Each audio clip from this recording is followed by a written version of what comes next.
Like,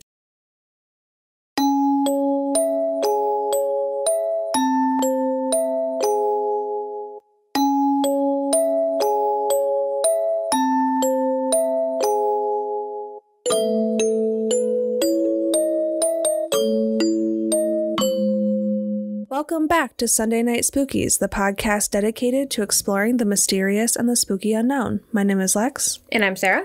And this is episode 12, our on-location investigations of the Traverse City State Hospital and the Hippie Tree. So you grew up in Traverse City. I spent my high school years in Grayling, which is like 30 minutes outside of Traverse City. But I didn't know about the Traverse City State Hospital until I met you. Yeah, I grew up in Traverse City. I was born and raised, left the moment that I was able to. But yeah, so the state hospital, we didn't really know much about it, except for we kind of just labeled it the place where the crazy people used to live. I mean, it makes sense. It's creepy looking. Right.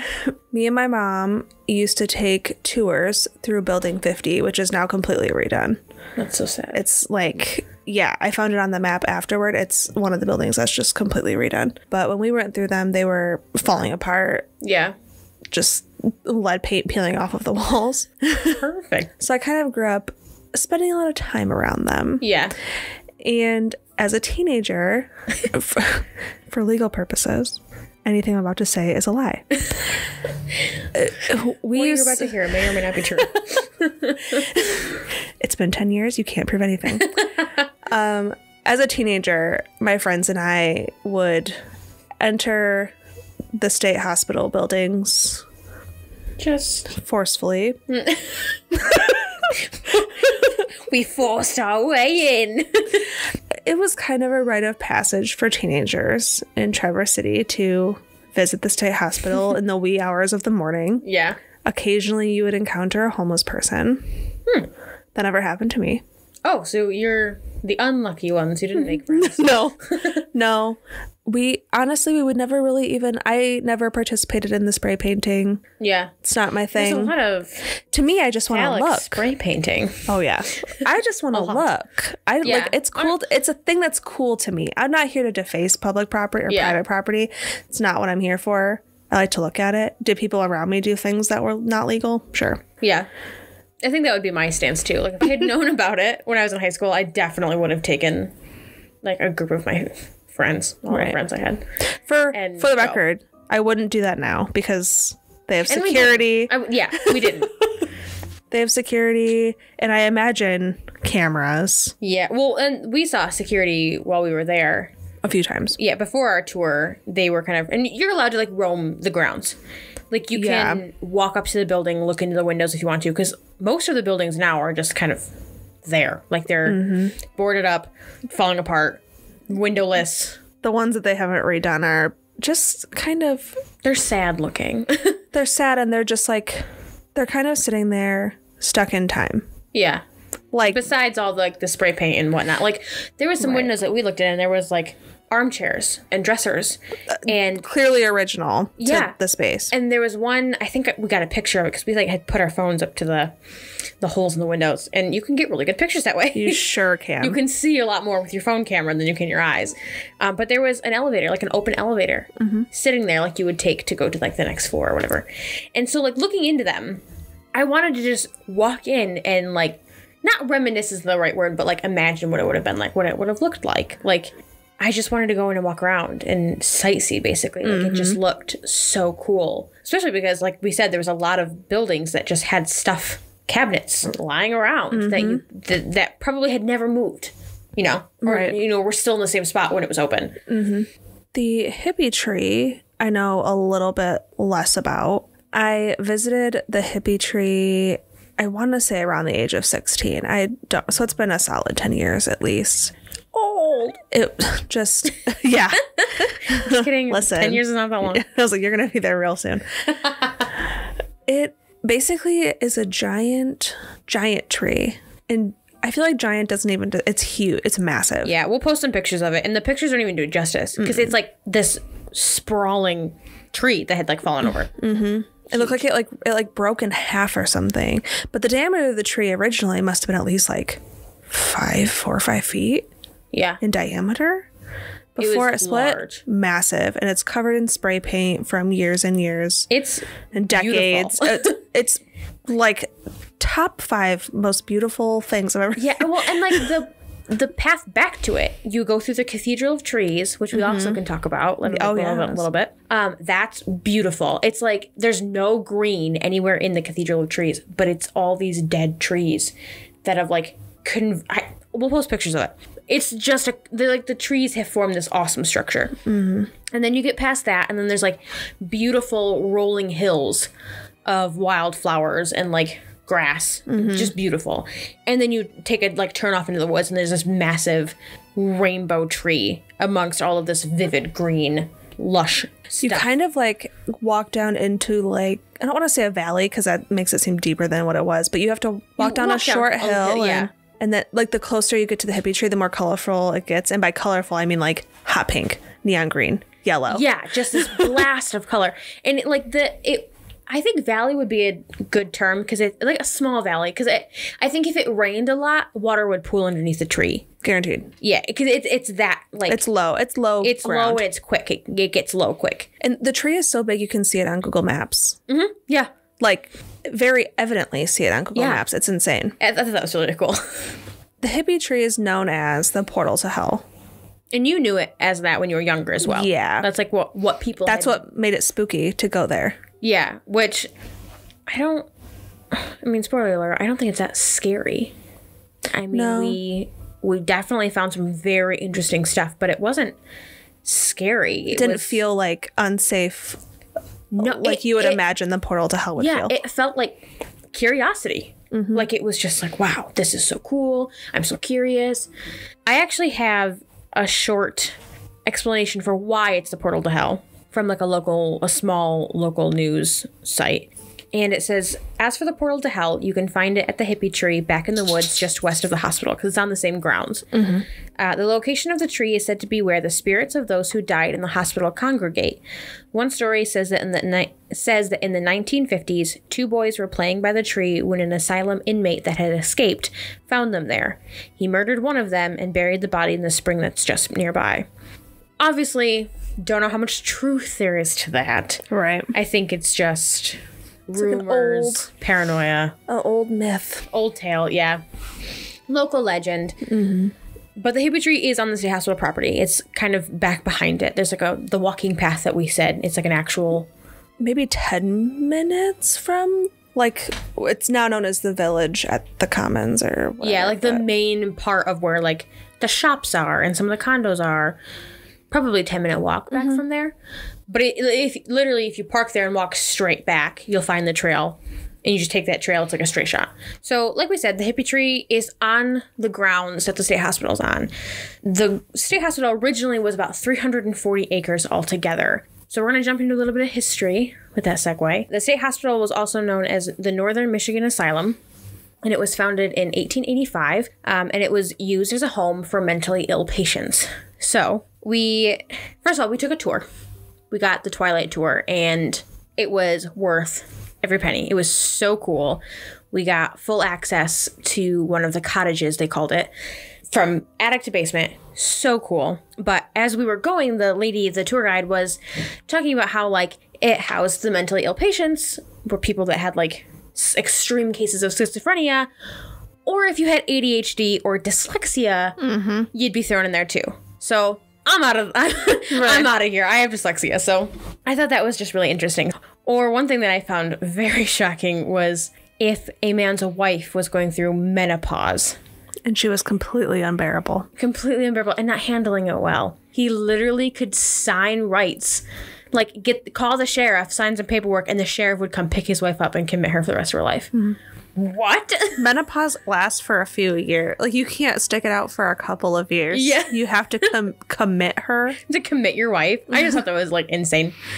The hospital was erected as part of the Kirkbride Plan, which outlined a very distinctive design for mental hospitals that was developed in the mid to late 1800s by a psychiatrist named Thomas Kirkbride. The plan was to make these hospitals large and very linear, with at least 2 wings subdivided into several wards that stretched from the center of the complex in the hopes of gaining plenty of natural light and good air circulation to help those that were sick. So it was kind of believed that if you had sunlight and fresh air, that would help your mental illness. I can see that. To some extent. To a degree. Yeah, to a degree it does. The hospital was directed by Dr. James Decker Munson, who believed in the beauty is therapy method. So patients could, if you were allowed to, if you weren't one of the more disturbed and the runaway kind, the patients were allowed to roam the grounds. And they always had access to fresh air. So there was one portion of the tour that we got to see on like the side of the building that had a giant balcony, and it used to be caged in for those who would couldn't roam on their own, would be brought out to the porch and they would sit in the fresh air of the gated in balcony. He also kept very clean, very well landscaped. Like I said, beauty is therapy. And so he wanted the grounds to look beautiful for the patients because he thought that would help them. They also, the hospital also has a massive network of underground tunnels, and that was to make it easier for the workers to go between the buildings and also take trash, supplies, anything that was unsightly and not beautiful. They'd use these tunnels for that. Another thing that I found very interesting is the whole complex was self-sufficient. Basically meant that the patients worked there to help run everything. So they had their own butcher, their own dairy with their own cows. They had a carpenter, they had machine shops, and they had a general store. So the idea was to get the patients doing jobs like canning and making furniture and farming. It also had their own steam generator to heat and power the buildings, completely self-sufficient. And that was to give most of the patients a sense of purpose. They got to go to work every day. They had a purpose. They had something to do. It's also said that the patients there were treated very differently from the typical mid-1800s asylum stories that you hear of. They weren't allowed to use any kind of straitjackets, any kind of restraints. So the point of the hospital was to give these people a better life, which also tied into why it was built the way it was built. They wanted to be very humane. People need sunlight and fresh air and to be treated well. So that was the main aim, was to have a nice environment, a beautiful environment, to help these people have a better life because, like I said previously, most of them were never getting out of here. They were committed until they died. By the 1930s, the hospital was the city's largest employer and was also used for housing patients during outbreaks of polio, influenza, and tuberculosis, which, if you don't know anything about the tuberculosis outbreak, fresh air and sunlight was a main treatment plan.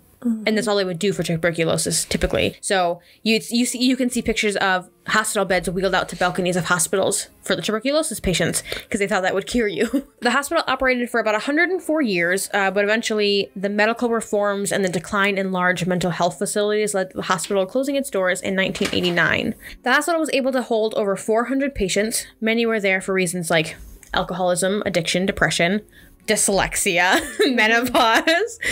So it was pretty crazy what you could be committed for. I also want to point out that there was never any kids at the hospital. It was strictly for adults. And the men and women were separated at night, but they were allowed to mingle during the day. And mingle they did. In the first year, there was 22 live births on the property, which... no bueno, no kids. That's a lot of children. In the first year, 22. They had no way of dealing with babies, no way of dealing with kids. So a lot of the times they were adopted out. Especially because some of the patients probably didn't realize, oh, this is going to make me a kid. Right. I'm sure that some of the patients, a majority of the patients that were in there really were severely mentally compromised. Mm-hmm. That's just a fact. So they had to adopt out the 22 babies. And after that, they kind of figured it out, I think, because there's no documented births after the first 22 in the first year. So there was a couple more fun facts that I wanted to point out. And there's a guy that is named Dr. Jack Ferguson, who I found pretty interesting, especially when you think about 1800s asylums. You think of lobotomies and electrocution and like all these bad things. And it talks a little bit about lobotomies here. And so I wanted to just share this little story with you because I thought it was interesting. I'm a history nut. Sorry. So one of the more pivotal points in the hospital's history was when Dr. Jack Ferguson was called to the hospital and he carried out some experiments. And I know what you're thinking. They're not scary experiments. They're actually for the better. He was actually called in to handle the lobotomies for the hospital because they did have lobotomies there. That was a very humane, quote unquote, way of dealing with mental illness back then. That was seen as way more acceptable than restraining people and just kind of medicating them to all hell. So he was called in to handle all the lobotomies. They didn't have a specialist before Dr. Jack Ferguson. Before he did any lobotomies, though, he did a little bit of observation. And he really wanted to experiment with pharmaceuticals. And he started experimenting with medications and the doses and what kinds and all this, like to help people and not just to make them comatose, but to make them functionable. This in turn led to the state hospital to be one of the central spots for the pharmaceutical experimentation with the hopes of treating mental illness. This was like a major player in the studies and research about medicating people. The state hospital was like the main center to do this. He was trying to find healthier methods to treat mental illness outside of lobotomies. He didn't believe in lobotomies. He himself struggled with a mental illness and addiction. I couldn't find what mental illness it was, but it was said that he had recovered from an alcohol addiction. And he said that that was very traumatic for him. That was something that he was a huge traumatic event in his life with how they dealt with it then. So his life mission was to find another way to help people specifically with addiction. Eventually word spread that his treatments were working and they were making people functionable and not just comatose. And he gained a lot of widespread recognition for that. And I thought that was kind of cool because medication, especially nowadays, gets a lot of bad rap. Mm-hmm. Like, if you got to take medicine to function, go for it, man. Like, if it makes you a healthier person, it helps you with it, helps you out. Mm-hmm. I'd rather be on medication than get an ice pick shoved through my pupil. So, or I guess it's not through your pupil. It's like behind your eyeball. I don't think it really matters, man. It's still an ice pick going into your orbital socket. So I don't think it matters. I don't think it matters. So obviously there was a lot of deaths on the property. People were, like I said, committed from when they were committed to life, to when they died. But contrary to popular belief, there was only one documented suicide. And it was an 18-year-old man. And the staircase that's above the entrance to the restaurant that's there now, one of the main dinner restaurants, I can't remember the name of it, but at the base of those stairs, he slit his wrist, forearm to wrist, and bled out on the last step right there. And that really was the only suicide that was documented there. Very sad, very traumatic way to go. Oh, yeah. We actually did sit on the steps and use the spirit box and just try to communicate a little bit. But so that was the only suicide that was there. And then I wanted to talk about after it closed, because that was something that the tour guide talked a lot about, and we were pretty shocked by that. The aftermath of it closing. Yeah, the tour guide mentioned that when the state hospital closed in 1989, that they kind of just put people out. Yeah, she mentioned the medication thing where they're here's your meds, go home. Good luck. Yeah, and they just, yeah. And so the patients obviously were just dumbfounded. What am I supposed to do? Yeah, I mean, some of them, I'm assuming, were pretty happy, but right. Typically when you're committed to a mental hospital for life, as sad as it is, most families just kind of go on, and they don't, especially the older patients that were there, they probably didn't have much family that remembered them. Well, that, and then if you have this expectation that you're going to be in this place forever or for a really long time, there's a kind of comfort with the knowing that. Right. Even if you don't want to be there, it's it's not unknown. You know what to expect. Right. And but when you're put out, there's nothing to expect. And some of the, the tour guide was also talking about, how the nurses that were, interviewed after it closed, because it's, a big thing that the state hospital was closing, they all looked back on their time there as, happy. It was hard work, but I enjoyed working there. I enjoyed the patients. I had close connections with these people. Mm-hmm. And, to me, that that would be so sad if I live in a place and have these connections with people that care for me, and the potential I never see them again. Right. They never help me again. Like, that's sad. And that's kind of why I think the state hospital is still spooky to me, because it's not the typical kind of asylum where there's I'm sure there was some abuse, but it's not known for abuse or like violent treatment methods. Yeah, it was erected as this natural, beautiful, open place of positivity. Yeah, specifically to try to make these people's lives better. Right, but then we kicked them out, and the tour guide mentioned that patients after it closed would come back and like knock on the door. Yeah. And try to come back and be a patient again, but obviously they couldn't. Yeah, and I found that so sad. Especially like if you're one of the more compromised patients and you don't have anywhere to go but like a homeless shelter, let's say, if you don't have any family. That's like, that's so sad to think about, because you have to be so confused. Like, and you're probably already confused because, who knows if you know what's ways up, what kind of medications they put you on. Right. So after it officially closed, there was one thing that I thought was just bizarre. And like the state of Michigan wanted to completely bulldoze the grounds, completely tear down every building and do something else with it. We aren't supposed to do that to historical landmarks. Yes. Society, thank you. But there was a local group called the Commons, which is why part of it's called the Commons today, that persuaded the government to sell it. They're like, no, we're going to find out what to do with it. It's going to be privately owned. Let us figure it out. And the state of Michigan literally sold all 340 acres for a flippin' $1. $1.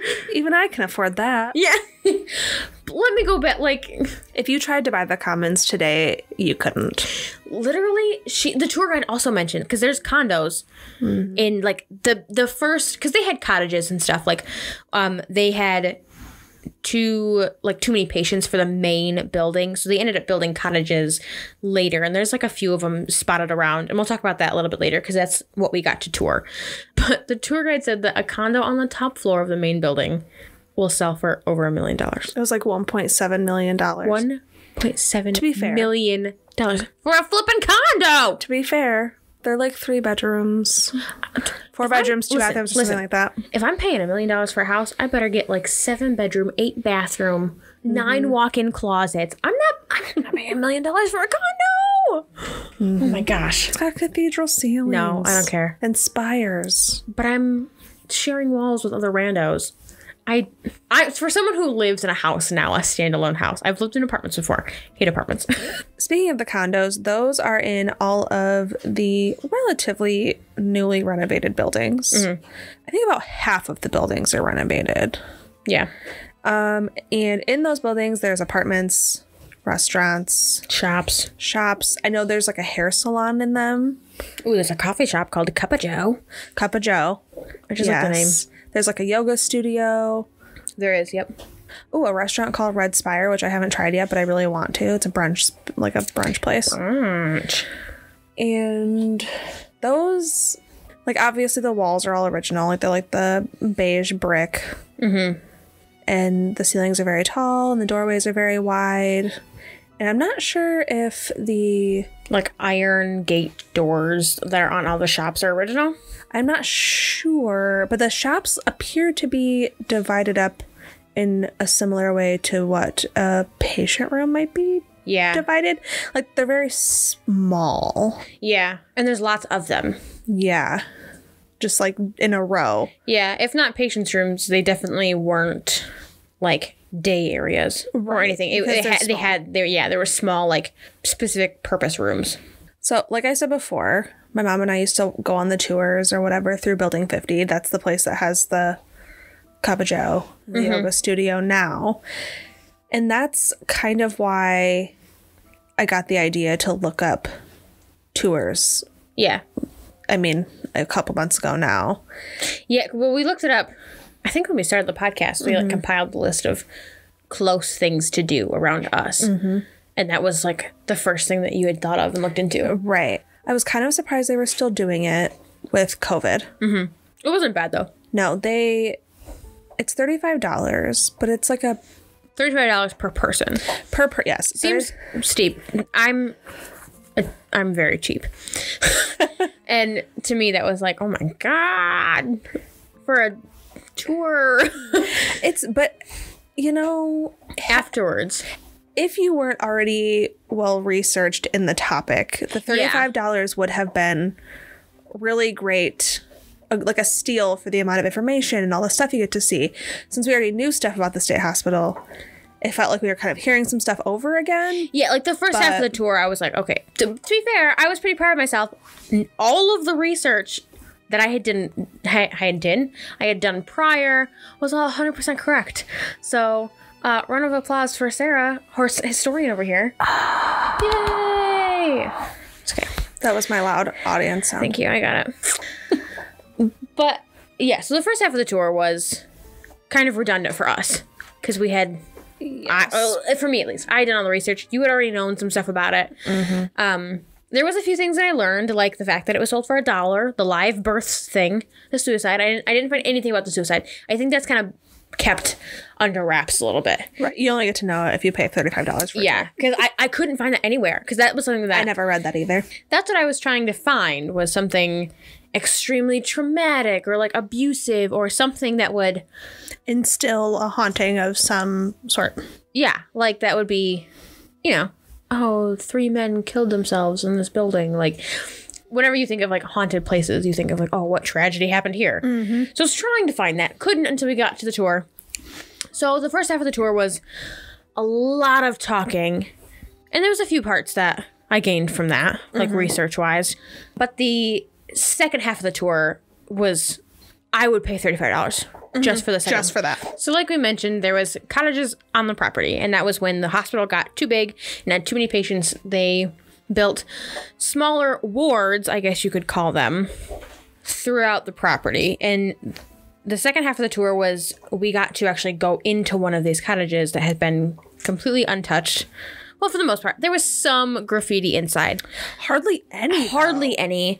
But it was completely untouched. There was no... I don't think there was any furniture in there, aside from like 1 or 2 chairs. That was it. That looked like somebody had put them in there for people on the tour who couldn't stand very long. Right. They were in like... The parts of the tour I'd stopped and talked for a long time, there was a chair there for someone to sit down. But we had complete full access of the men's most disturbed ward from attic to basement. And it was freaking awesome. We didn't get to investigate inside, which really sucks. And like maybe in the future, if we actually get like a very large following, like enough to like convince them to let us have access to it. Even during the day. Yeah. Because we were with a tour. And there was like 7 other people, I want to say. But we were allowed to take pictures. We were allowed to go in whatever we wanted. Look at whatever we wanted. Mm-hmm. It was awesome. And it was completely dark. Yeah, because we did the Twilight tour, it was dark the entire time that we were in there. Yeah. And so really you had to make way by... Your flashlight phone. Your camera flash. The flashlight on your flashlight phone. The flashlight on your iPhone. Or via the man who brought an extremely bright LED flashlight. Well, there was one dude. You know those stupid LED headlights that blind you? Especially if you're in a Prius and there's like a truck behind you that has them. That's the kind of light this dude had. Mm-hmm. It could illuminate anything you wanted this thing to illuminate. It was stupid. And the guy was tall. I'm like 5'1.5", so most people are taller than I am. But I'd say he was taller than you.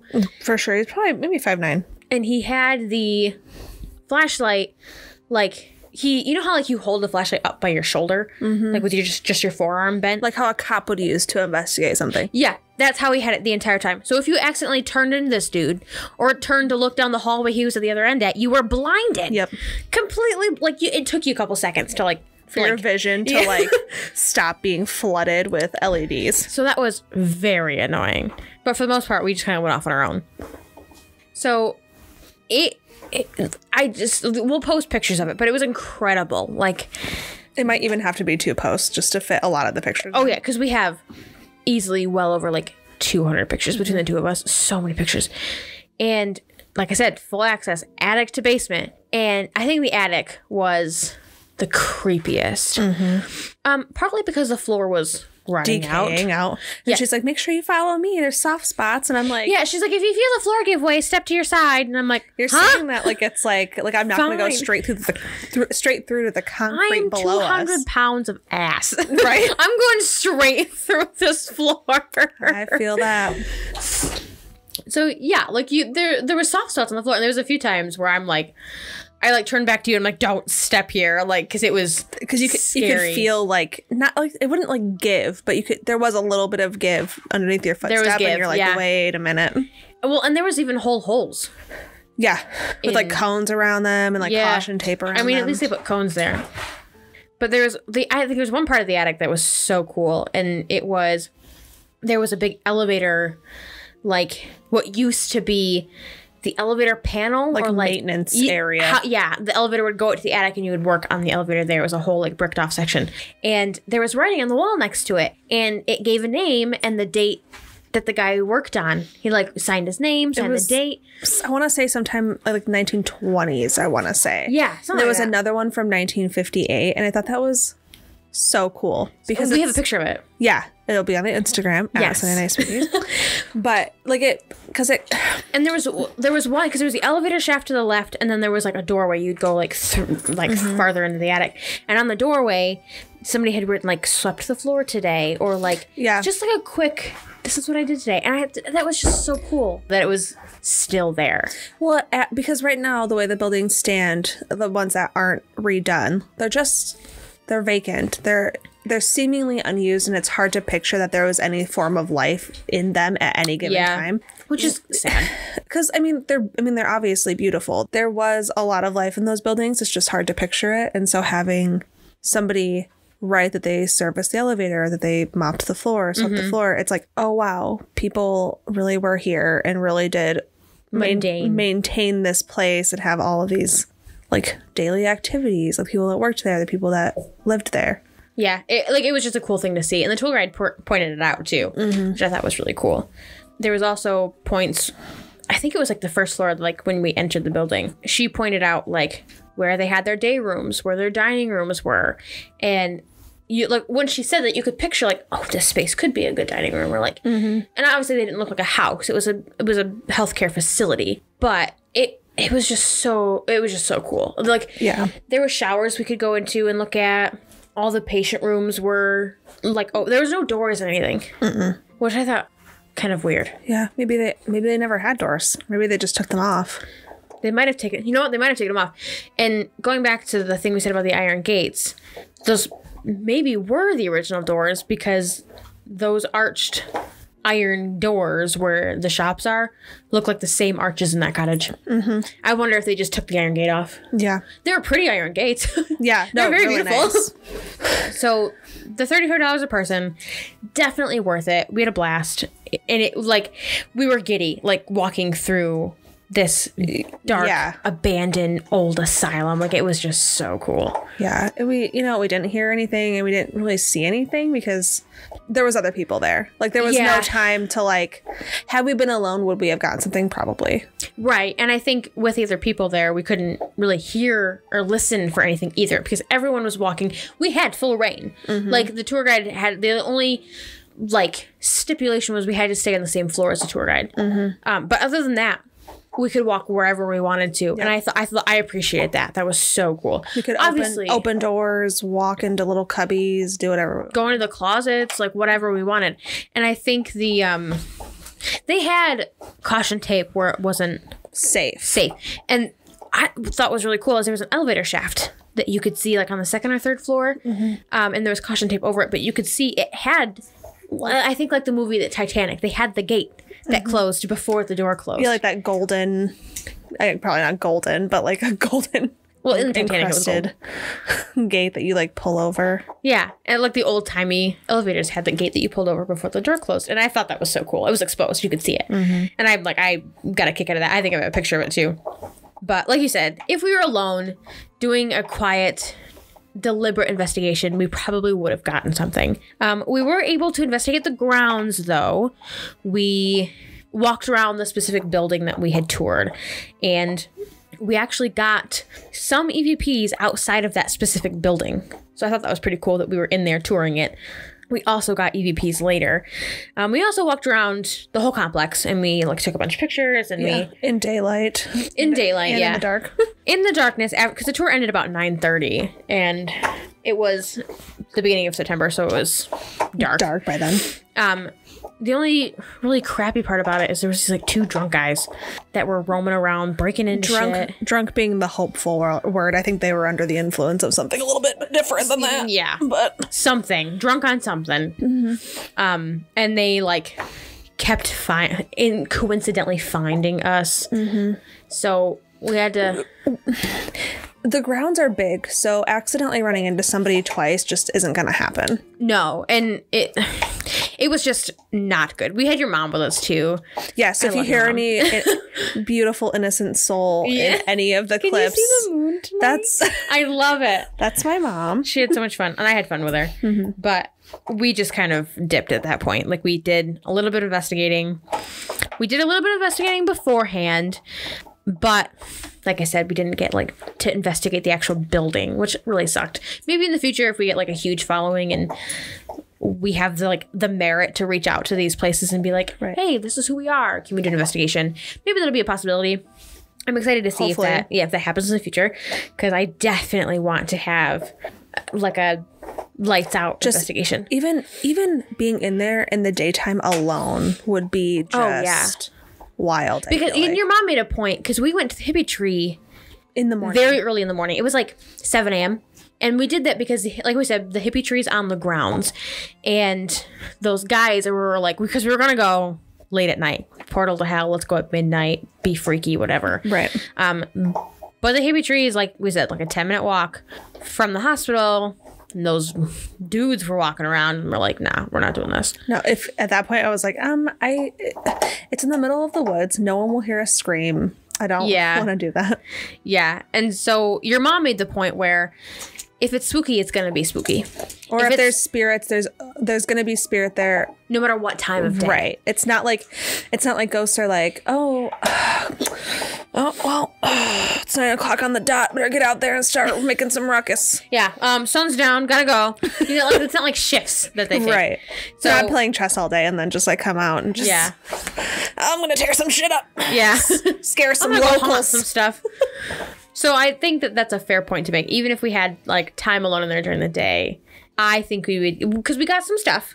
We definitely did get more than we thought we had gotten, like upon evidence review. Yeah. So we're going to play some of that for you now. We'll tell you like what was happening, what we were talking about, the context of it. And we'll see what you think. Let's dive in. Woo! That was me diving. One of the first things that we noticed upon turning on the spirit box and beginning our investigation at the state hospital was that the spirit box was pretty active. Mm-hmm. And I made a comment in one of the clips that we don't include, but I made a comment while we were there, like, wow, this is way more active than Hotel Kanya. So if you listen to that episode. Yeah, well, because Hotel Kanya was the last like big investigation we had done. And that spirit box was quiet. Not a peep. We didn't even get radio interference. And we talk about that in the episode, how we've never heard it that quiet before. Right. So if you listen to that episode... It's a pretty salty episode. Now you have something a little bit bigger to look forward to, because it wasn't silent at the state hospital. Yeah. And there was like, you could hear radio interference, but there's also voices that we got coming through, which... we don't really have much luck with the spirit box. Like, we have some stuff that comes through. Right. But I think it's so much harder to hear in real time on the spirit box that maybe usually play it back and that's when you hear it. That's when you hear it. So in the moment, there's stuff that we completely miss. And it's like, when we listen back to it, we're like, oh my God, that's so clear. Why didn't we say anything about it? So we were really excited to hear that stuff was actually happening. Our first clip is pretty soon after we got there, and it's like kind of a long clip. It's long, like 50 seconds, but there was a lot of responses in that 50 seconds. Mm-hmm. So listen really close and then we'll tell you what we think that it's saying, and we'll play it again. Can you see us?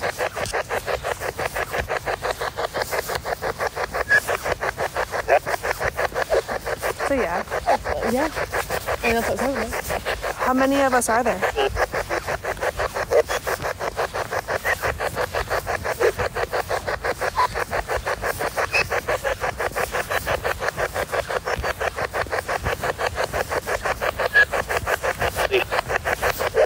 I say 3.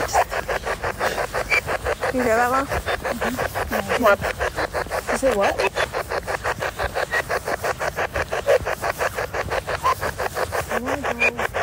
Did you say there's 3 of us?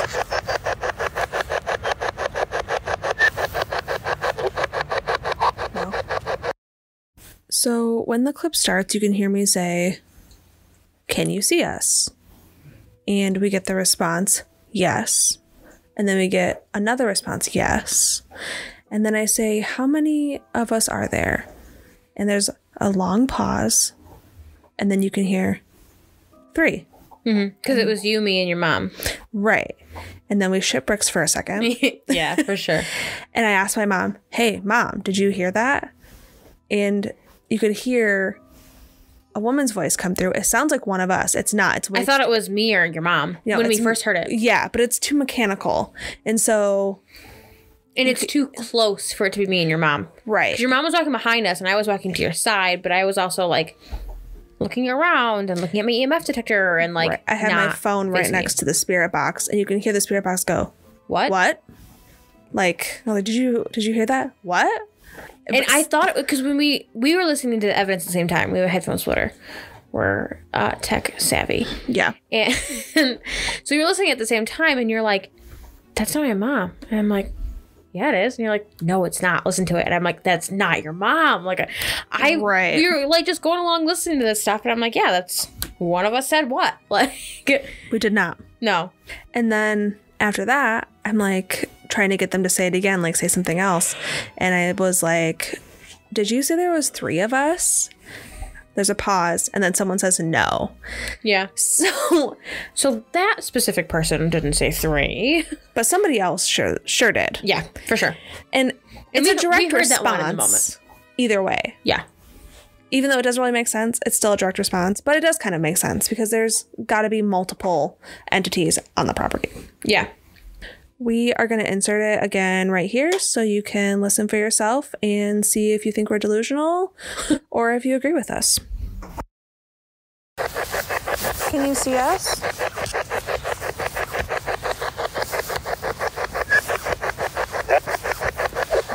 So yeah. Yeah. I mean, that's what it sounds like. How many of us are there?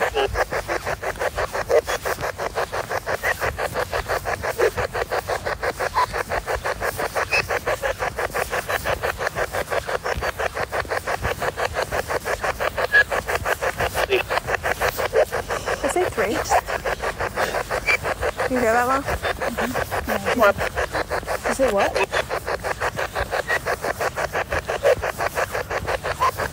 Oh my God. Did you say there's 3 of us?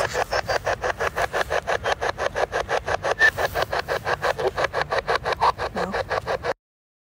The next clip is kind of wild. We think that we know what it says, but we're not entirely sure. Yeah. So it could very well be one thing, but also benefit of the doubt, you know? Yeah. So we'll play it now, and then we'll let you know what we think. I want to go around that way where we were earlier in the day. I mean, we can go around the back way. It all goes. Just walk around this way. Just the back side. Let's leave. Well, we don't really want to leave just yet. Yes. So, at the beginning of the clip, you can pretty much definitely hear Lex. Which happens a few times in this trip that we had. It happens a lot, man. And then to the Hippie Tree. Right. And then about halfway through, we're talking about, I think, walking around somewhere. And well, yeah, we were talking about going around the back of the building we had just toured. right. And then you can hear, wait. We think it says leave in the moment. Like on the recording, we're like, leave? Right. But upon further review, it's clear to us. It says, wait.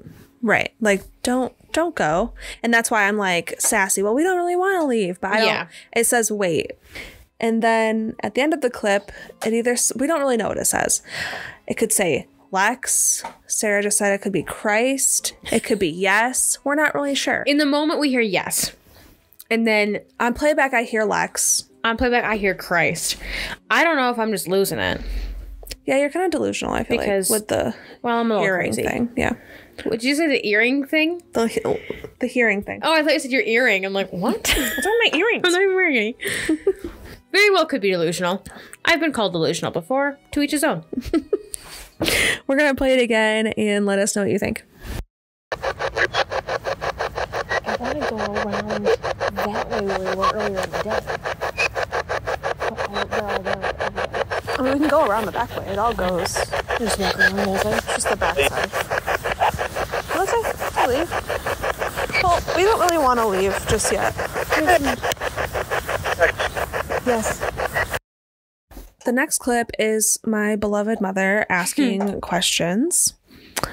She asks if it's okay for us to stay and ask questions. And she does get a response. It's towards the end of the clip. Mm-hmm. Listen in. Is it okay if we stay? We want to talk to you.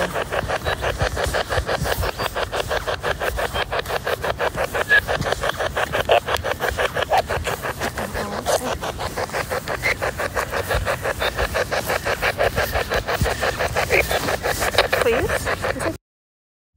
At the end of the clip, Like the very end. the very, very end, you can hear, please. Mm-hmm. And that one was clear. Even in the moment, we're like, please? We're like, did that just say please? We're like super stoked. So we're going to play a small portion of that clip for you again right now. Please? Please? The next clip, I start by asking a question and I say, were you a patient here?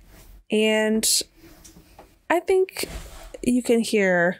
We had a pretty clear response. Yeah, I think there's a response. And then my mom asks some questions, and I think there's some responses there as well. So we'll insert the clip. Take a gander. Take a gander at this clip and let us know what you think. Were you a patient here? Yes. Did you live in the asylum?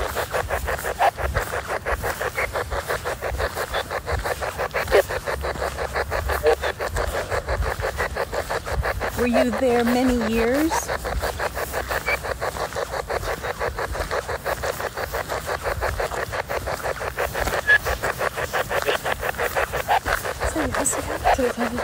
Were you a young man when you came to the asylum?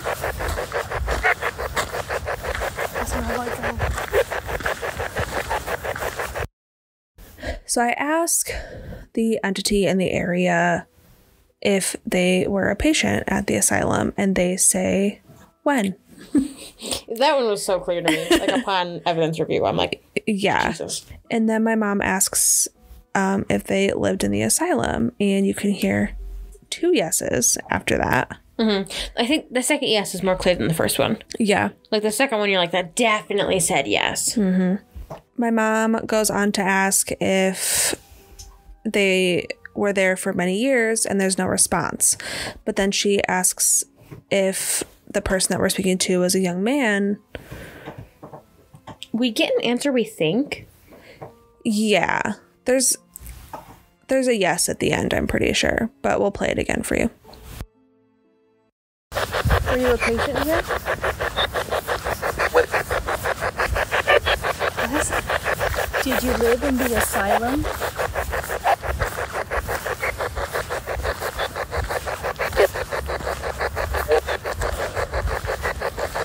Were you there many years?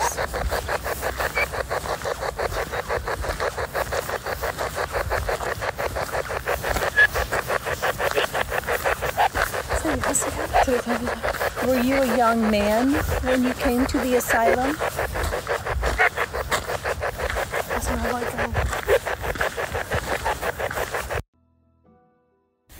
after that, we run into our said drunk, undrunk people. Our vigilant pals. Yeah. Oh, yeah. And you can hear my disdain for that in the next clip. And I ask the entities around us a question. Work here? I asked them a question about these two gentlemen, and we think there's a response there. So take a listen. Sorry, we had to. Are you joking? Does he work here?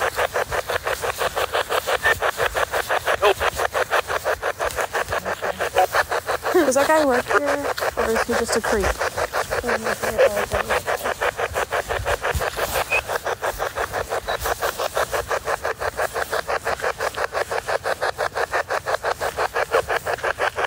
So we run into these guys, and I'm like, "You've got to be freaking kidding me," or whatever I said. I think I said, "Are you kidding?" We had seen them.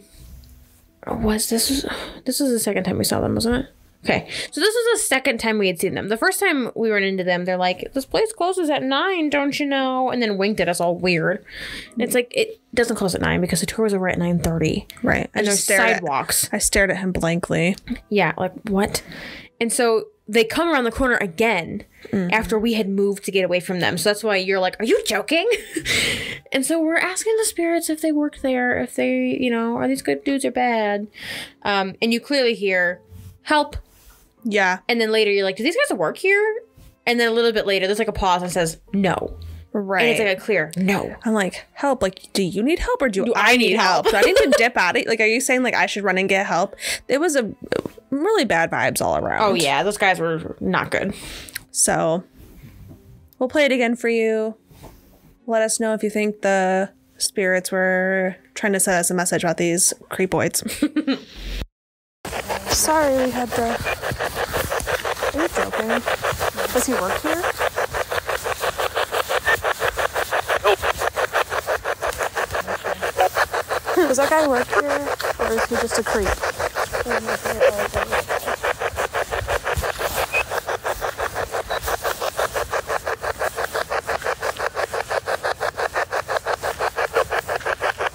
In the next clip, I ask, "Are you stuck here?" And then we get a pretty blatant what back. And so I ask again, Are you stuck here? And then we don't hear anything for a second. And then at the end you hear, "Help." And to me, it sounds like the same voice that said help a minute ago. Right. And this was like, they were pretty close in time. Like when we were actually investigating, it was like within like 2 or 3 minutes of each other. Right. And so I'm like, okay. Either we really need help or this dude really needs help. Right. Or it could be residual. Could be residual. Yeah. So some guy asking for a nurse, you know. Yeah. We'll insert that clip now. Are you stuck here? What? Are you stuck here?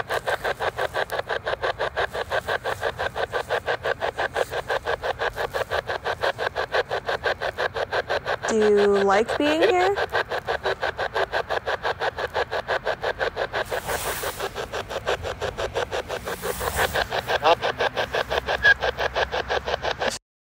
So this next one, I ask, "What brought you here?" And pretty distinctly you hear, "Hell." Hell. And then I say, "Who brought you here?" And at the very end of my sentence, almost like It's overlapping. it was like waiting for me to finish my sentence, it goes, "Hell." Hell. It's like, is hell sending people back to purgatory? Like, what is happening? Or is purgatory hell? Yeah. Or are they referring to the portal to hell that is a hippie tree that's just behind us? Well, we'll never know, I don't Never think. know. But we'll insert that clip here. What brought you here?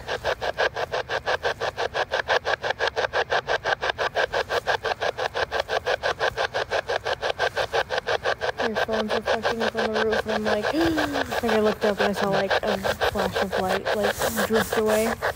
Oh. Yeah. What did I ask?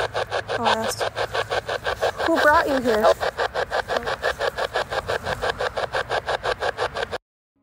At this point, we had been walking around and standing for a very long period of time. Yeah, running away from those guys again.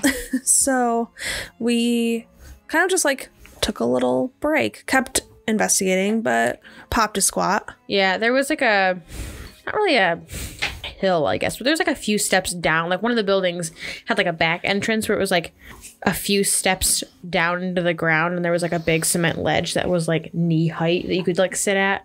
So we were sitting on that, and this is where we were when we were talking in this clip. Can you come sit next to me?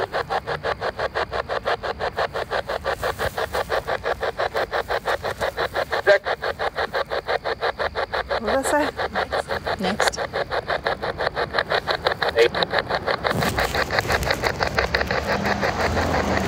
Yeah, can you sit next to Sara?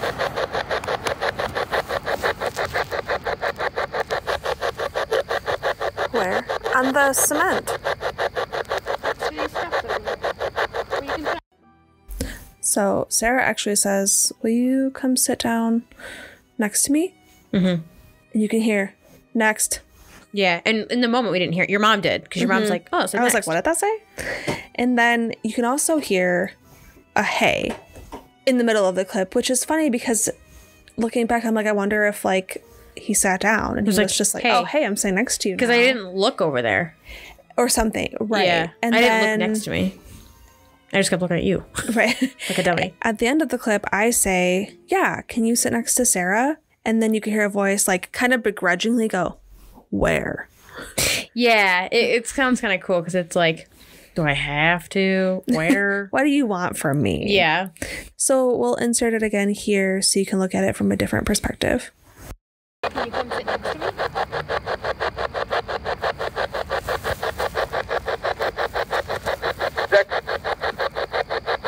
What did I say? Next.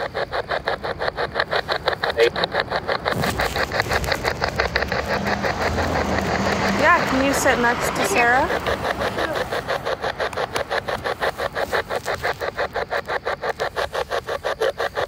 Where? On the cement. My mom really loves the EMF detector, as does Sara. Yeah, I do too.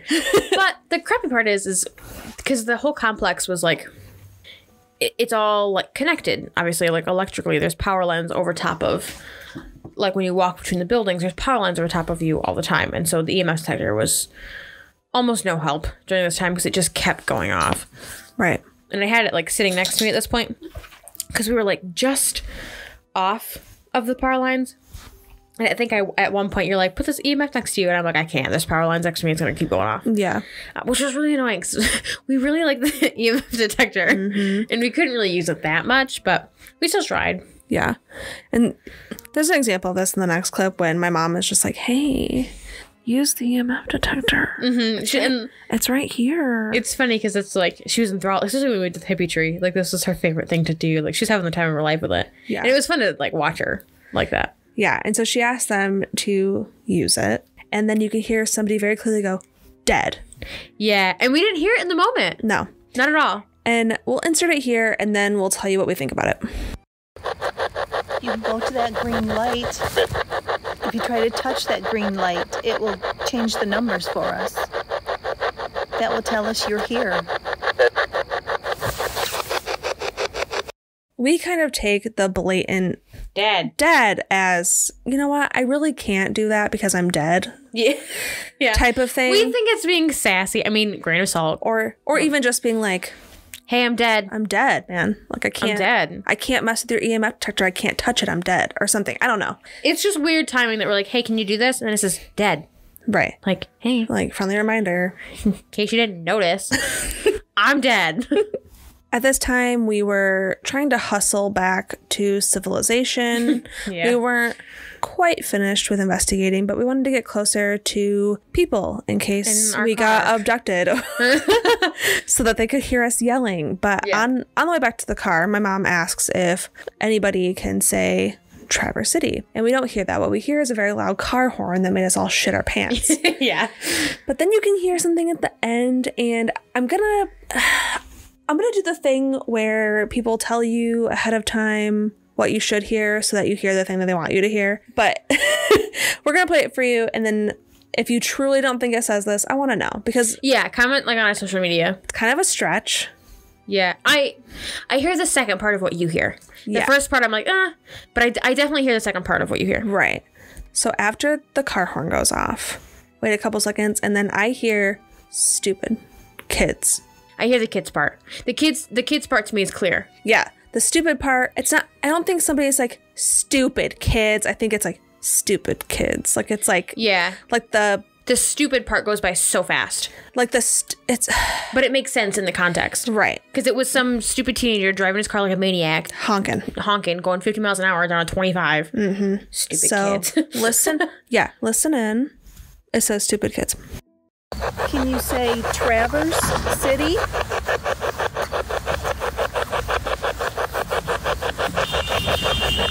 Why is it happening? Where's the point of that? I still think that it says stupid kids. You might not be able to convince me any other Sorry, way. not sorry. Good luck to you if you deem it necessary to try. That's all I'm saying. After that, we moved to the staircase outside in which the young man killed himself. It was like on the way back to the car. Yep. We wanted to stop there and do a super quick investigation. And Just because that was like the only part that had like traumatic, awful goings-ons that we knew of. Isn't that a word? Goings-ons? I don't know, man. Goings-on? So we got there, we asked some questions, and we got one response. So we'll put it here. Do you know what happened in this spot?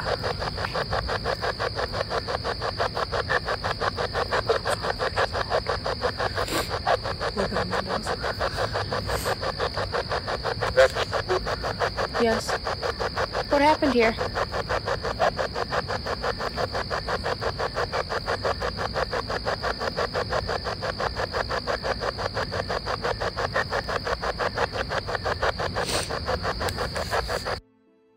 I ask, do you know what happened in this spot? And there's a pause. Someone says yes. And then Sarah says, well, what happened here? And then we got no response. And then there was no response. Which, fair enough. Maybe you don't want to talk about it. That's totally fine. I totally get it. Yeah. When I heard the next clip, I was kind of shocked and a little bit sad. And I think it's because you can hear the tone of voice behind it. Like, it doesn't sound super mechanical. It sounds... It sounds sad. Yeah.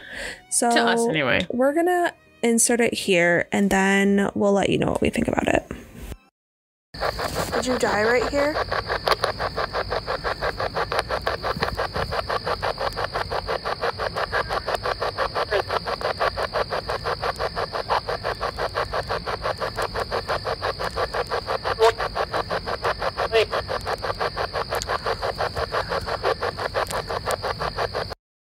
We'll play it for you again after we talk about it, but I don't like to waste time, so I'm just like, did you die here? Yeah. And you can hear what even sounds like a teenager's voice, like an 18-year-old's voice, say, hurts. Hurts, yeah. And I I heard it and I was like, oh my God, because that's exactly what it sounds like. It sounds like an 18-year-old. It's like, it hurts. Yeah. Because he died violently. Even if it was at his own hand, it's still violent. Yeah. And I have to think that after you start something like that, like, some people might just be like, what have I done? Right. You know what I mean? Like, not to say that there's people that don't intend to actually do that and are happy that they do that. That's like a sad thing that happens. But to me, that sounds like it hurts. Like, shit, man. Yeah. Like, what did I do? And at the end of the clip, I think that's even like further solidified because you can hear, wait. So clear. And that we was weren't like, going anywhere. we weren't going anywhere. We were like sitting there, but it so clearly comes through with wait. And it's got like more gusto than the it hurts. Right. EVP. So we'll play it again for you. So sad. Right here. Very sad. Did you die right here?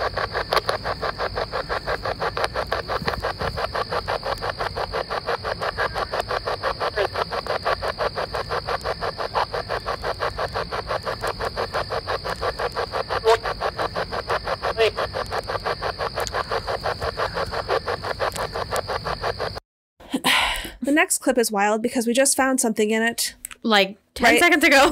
Right now, while we're recording and going to the next clip and listening to it, whatever. Just heard it. Super faint. If you can't hear it, that sucks, but we can hear it. So I can hear it without headphones. Put headphones in. You should be able to hear it because I don't have headphones in and I can hear it. So the first part of the clip is I ask if they play shuffleboard on the balcony because in the tour they mentioned that like those caged-in balconies would have shuffleboards and they would like either sit in rocking chairs or play shuffleboards. So we're by this balcony and I'm like, did you play shuffleboard? And immediately after I finished my sentence, it's like, no. And you hear me go, sorry. Like, definitely. We would never do that. Yeah, because it was so clear. Right. And then I say, did you play basketball? No response. And so I'm like, or maybe you just sat in a chair. And then right after I say that, it's so... We get a response. Like there's a pause, you think, and then we get a response. Yes. Right. In between that, it's like a very faint whisper. So faint. I could barely hear. My laptop is all of the way up. But I'm sitting across the table and I heard it. And after I say, or maybe you just sat in a chair, you can hear, sat in a chair. And I heard chair first. I heard the ch of chair, and then you're like, did that just say what, whatever? And I listen closely, and it's there. You can hear it. Yeah. So we're gonna insert it here. We'll play it a couple times. Revel in the mystery. Yeah, do that. Did you play shuffleboard on this balcony? All right. What about basketball?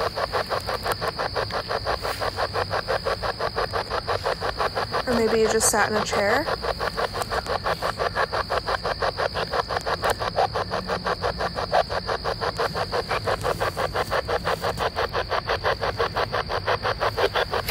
Yes.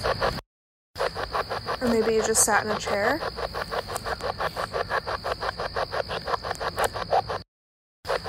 Or maybe you just sat in a chair? Things really quieted down after that, so we decided to wrap it up for the night with plans to visit the Hippie Tree very, very, very early. Yeah, the next morning. And by the time we had left, it was almost midnight. And we had planned to be up at like 5:30 or 6 the next morning so we could because we wanted to go to the Hippie Tree before the people of the condos take their morning walks in the trails back there. Some people get up at the ass crack of dawn to walk. Congratulations to you, but that's psycho. So we were like, you know what, we gotta get up super early so we can get there. And when we got there, there was one car in the parking lot, but we didn't see anybody in the park until we were leaving. And that was almost at 10 at that point. So like that's okay. That's like a normal time to be out and about with your kids and whatnot.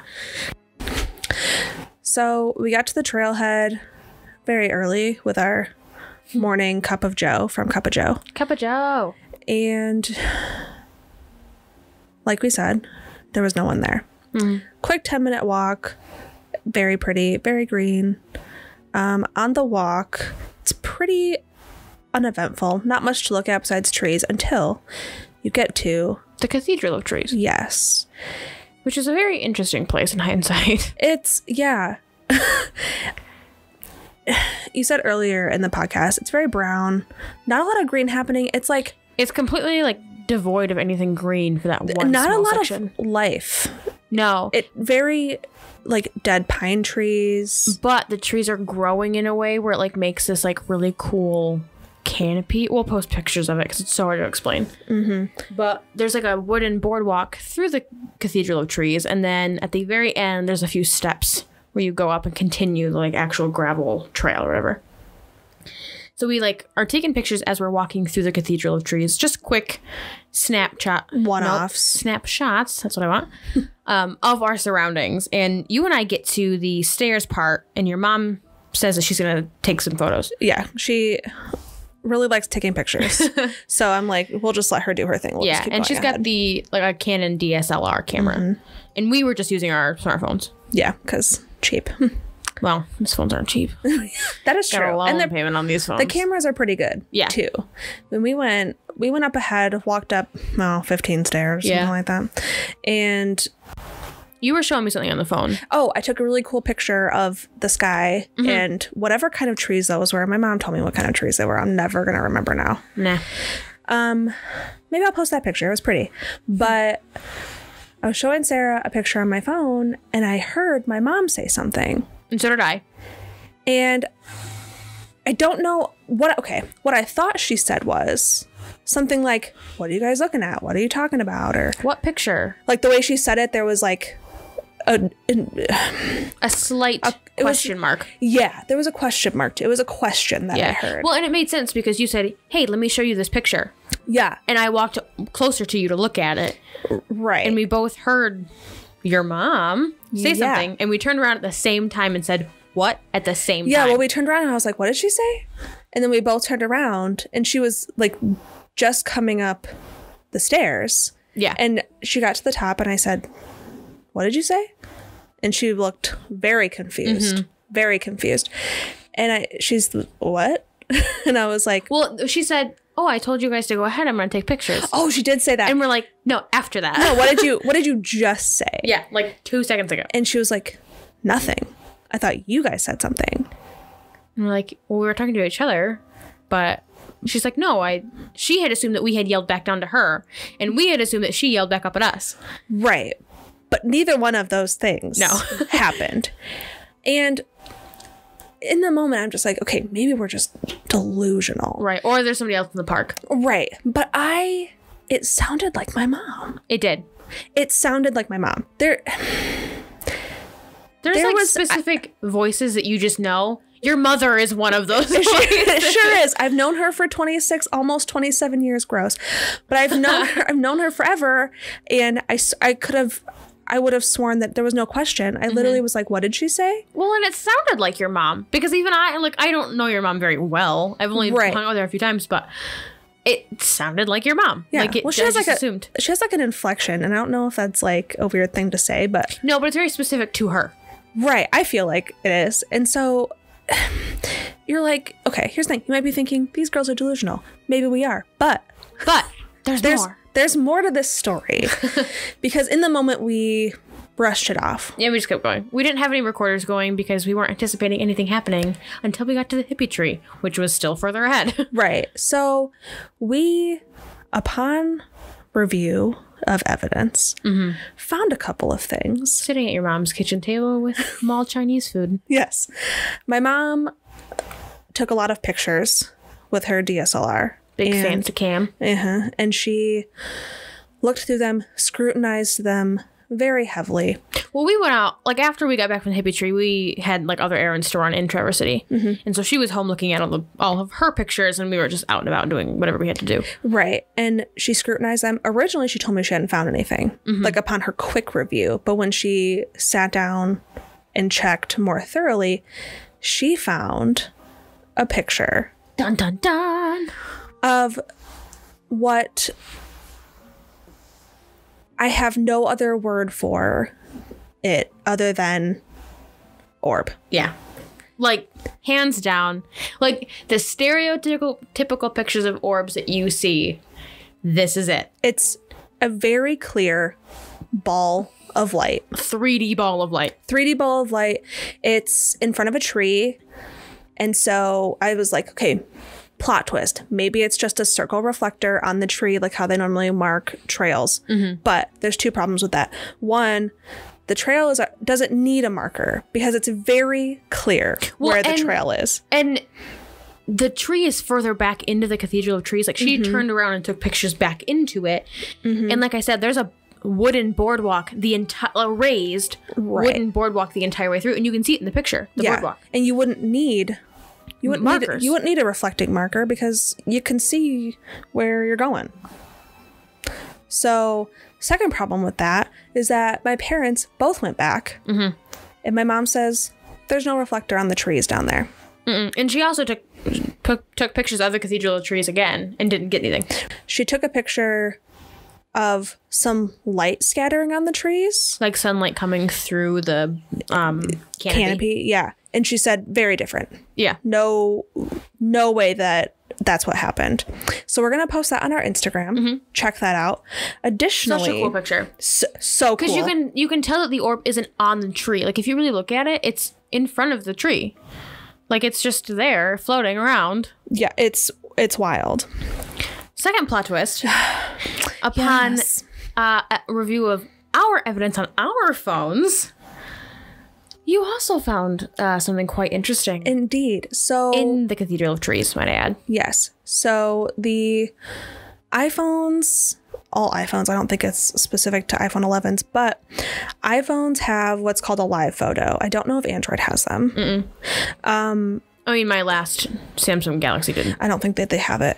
So basically what a live photo is, if you don't know, is it's a photo that you take, but it kind of records a couple of seconds before you press the button. As like a mini video. Yeah, almost. so like if you go to your photos and hold your finger down on a live photo, it'll play the 3 seconds up to you taking that photo. Audio included. Audio included, yep. So I went through some of my photos. I wasn't zooming in. I was just kind of pushing the pictures to see if I found anything. Wasn't expecting to find anything. But one of my live photos, and I'm going to post this on Instagram. You might have to watch it a couple of times. The quality sucks when I zoom it in. Well, and we were walking. Like I said before, Yeah. we were just snapping pictures as we were walking, so the live photo, the mini recording Moves around a lot. it moves around because we like snap pictures, move our hand, snap a picture, move your hand. And it's like when you have like a live photo of that, well, for one, you don't think that, oh, this is a live photo, I better stay really still for 3 seconds. Oh, I gotta stay really still for 3 Right. seconds. You're You just go. snapping. It's done snapping. You move to the next one. Yeah. And it moves around a lot, so that's my bad. Sorry ahead of time when you look at it. But you can see, and I'm about 90% confident about it. Because there is room for like movement and tree limbs and whatever else. But to me, it's pretty clear that there is an apparition. It was not a human, a live human. I would call it an apparition. Not a live human, absolutely for sure, was not a live human. But yeah, an It's apparition. like between trees. When you slow it down, you can seriously see somebody step into frame. Well, it peeks out. It peeks out and it almost realizes that we're taking pictures of it or something, because it peeks really, and then it jolts back really fast, and then it comes walks back forward. into view. As you are like, as like the little live photo or whatever's ending, because we're walking forward and it's like we're walking in opposite directions from it. And as we continue forward, when it thinks that we're like far enough forward, it pops back in and looks like it's like, oh, they're walking this way, I'm gonna head back the other way. Right. Like it's super quick, but once you slow it down, you can really look at it. And we've had your dad look at it, my dad look at it. and my dad's a big old skeptic. Oh yeah. So I had my brother look at it, and he was like, wow, that's something.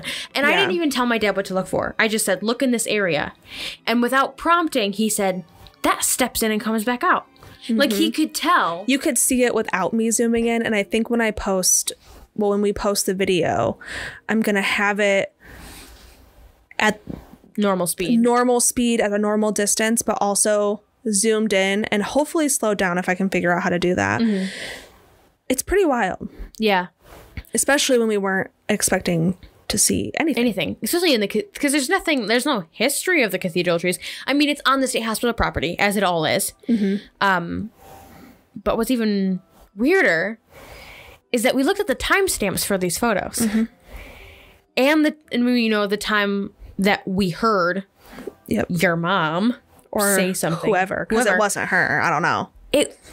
It was all within A couple of minutes. like a 2-minute span. Yep. Like but by the time, because your mom took the orb photo right when we thought we heard something. Yep. Like the discrepancy of, oh, what'd you ask? Yeah, because even the timestamp on the picture that I was showing you is like within a minute. Before that. Yeah. Because you took that picture walking up to those stairs. Your mom then took the picture of that tree, and then we continued. So like within like a minute and a half to 2 minutes, all 3 of these things happened. And it was so wild when we got back to your house and like looked at it and we're like, check the timestamps. Yeah, like, put oh 2 my and 2 gosh. together. We're like, holy crap. We heard whatever was walking around. Like supposedly, you know what I mean? Like, or floating around. Like or the apparition, and then we hear something all in the same, like that's just Wild. And of course, luck would have it that we're not recording because we weren't at our desired location yet. Right. So we didn't even think about it. You have to take our word for it, and I'm very sorry about that. But we definitely heard something. Now that I'm like rethinking about it, I'm like, I really thought that was my mom talking. Yeah. And she was so confused. Because I even asked you, you said, what did you say? And I'm like, I don't know. What did you say? Like, we yelled back together because we both were like, and as soon as we heard it, we both looked at each other as if she had said something. Like, we registered it at the same time. Yeah. Just wild. Insane.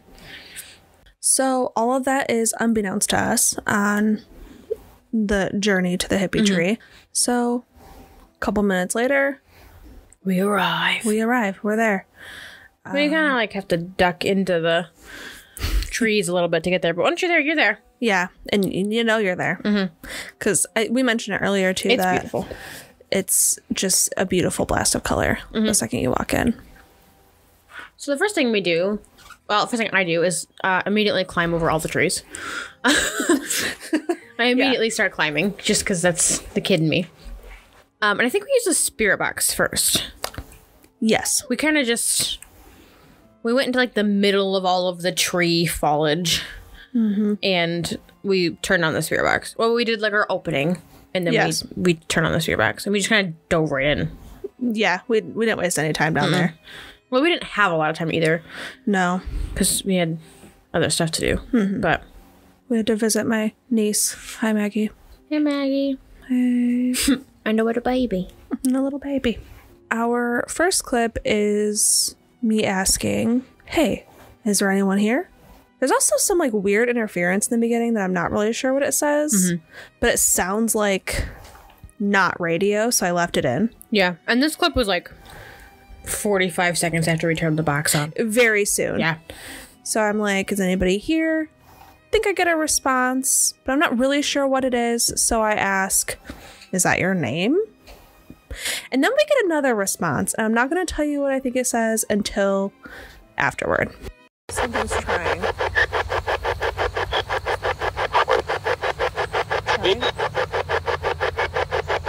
Is there anyone here?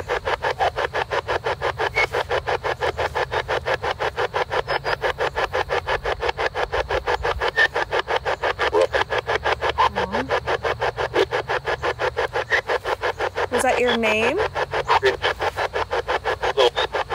No.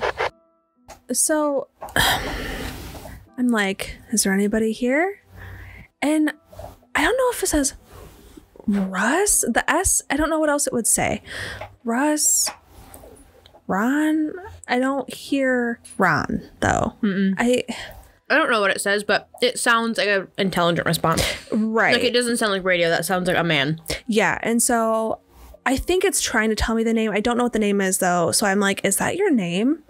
And then there's a pause. I think I hear James now upon playback just at this moment. But then it says close. Very clearly. And the close is so... It's got like an inflection to it too. Like close. Yeah.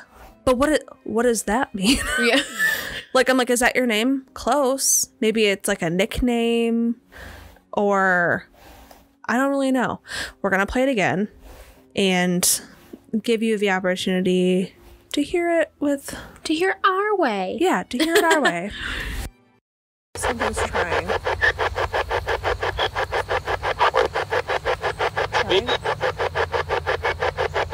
Is there anyone here?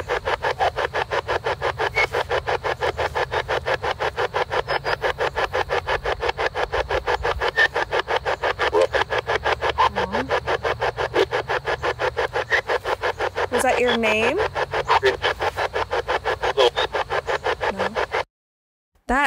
That last clip with the close at the end, I'm sorry, you can't tell me any different. It says close. Yeah. It's so clear, and every time I listen back to it, I'm like, oh my god, that's so cool. Well, and when we listen back to this stuff, we like just kind of blurt out what we think it says to each other. And after a few times of listening to it, even if we leave time in between, if our answer changes each time we hear it, we just kind of throw it out. Yep. Like if we can't solidly hear something repeatedly, it's whatever. But every time we've listened to this clip, it's been close. Like there's no other option. It's close. That's what it's saying. The next clip I'm just going to say it. Very beginning, solid hello. It's the first thing that you hear when it opens. And after I say hello, I'm like, hey, what's your name? And you can hear what sounds like something really trying to get through. And I mentioned that in the clip, like something's really trying to talk to us, because it didn't seem like full words, but you could tell that it was something communicating and not radio. Yeah, it's almost like if you talk to somebody who's struggling to find the right word to say, like it sounds kind of like that, like those noises. We do it all the time in the podcast. Yeah, shut up. But after you can hear the struggling, I'm not going to tell you what I think it says till after, so we're just going to like let you form an opinion. And then we'll tell you what You'll be able to tell what we hear it say in the moment. Yeah. Let's just do it. Hi. What's your name?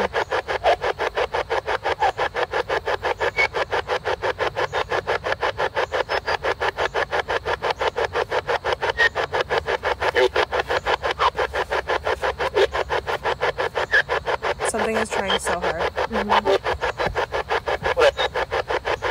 Did you say Lex? It sounded like it. Yes, Lex is here. That's my name. What's yours? You been here before? Yes, I don't know.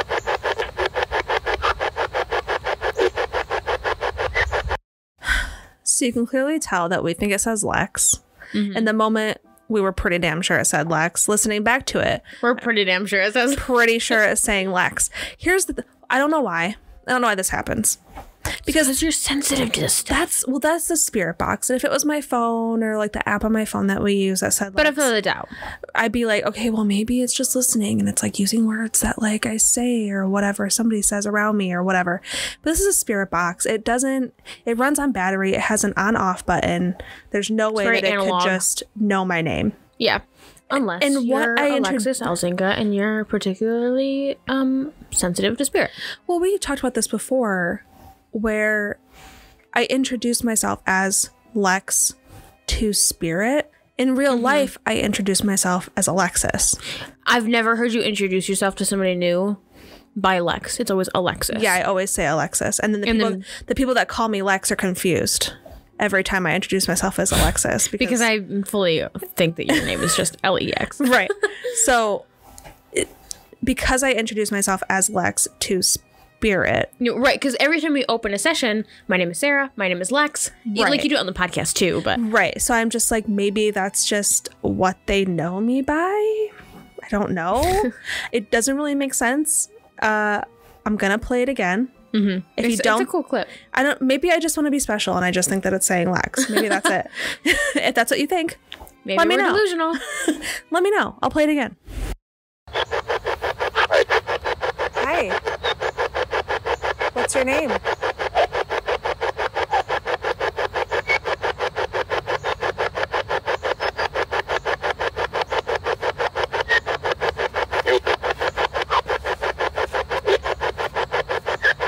Something is trying so hard. Did you say Lex? It sounded like it. Yes, Lex is here. That's my name. What's yours? You been here before? Yes, I don't know.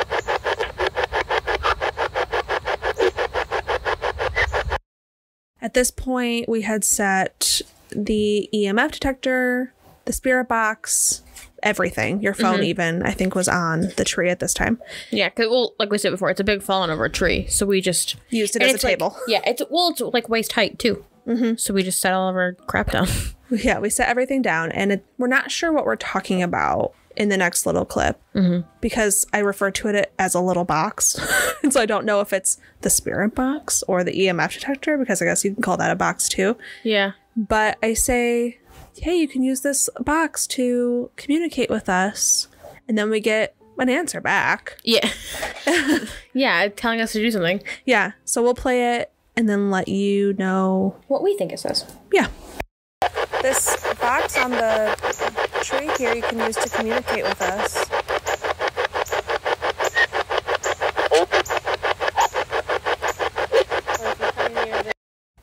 sure that it says, hold it. And it sounds like something like, you can use it to communicate with us. Hold it. Like, Right. I'll communicate if you pick it up. Right. Hold it. And now that I'm thinking about it, maybe it needs our energy. I don't know. Just weird. But It was weird that it requested for us to hold it. instead of just using it. And But that makes me think that they were talking about the EMF, because maybe. if I'm holding that and it comes close to the EMF, it's also coming close to me. Like, if it wanted human interaction, you know what I mean? Like, that might be a stretch, but Yeah. So we're going to play it again. Kind of listen for the do this kind of tone. This box on the tree here you can use to communicate with us.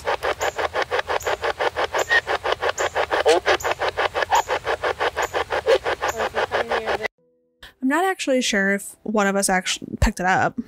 Must have. I don't know if we heard it in the moment. I don't think we did, because I don't remember picking it up. No, me either. The next clip is my mom asking a couple questions. She asks if whoever's there can feel that it's raining. And then she asks, does it make you sad That it's raining. that it's raining? And Which is so cute. there is a response. I highly suggest listening to it with headphones. Yes, absolutely. We're listening to it on the laptop and I can't hear it as well as I could with headphones. And that goes for all of these clips. It's always going to be clear with headphones in, with your volume turned up. Yep, 100% of the time. So we're going to play it and then we'll pop back in afterward. Do you know it's raining here? Can you feel it?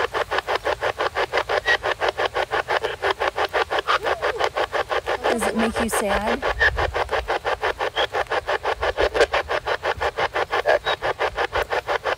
Say something sad. Sad, yes. When we first heard it, we thought that it was saying a little bit sad. But Upon further review. upon for the review, like everything the heck else that we do, it really sounds like it's saying a bit. Yes.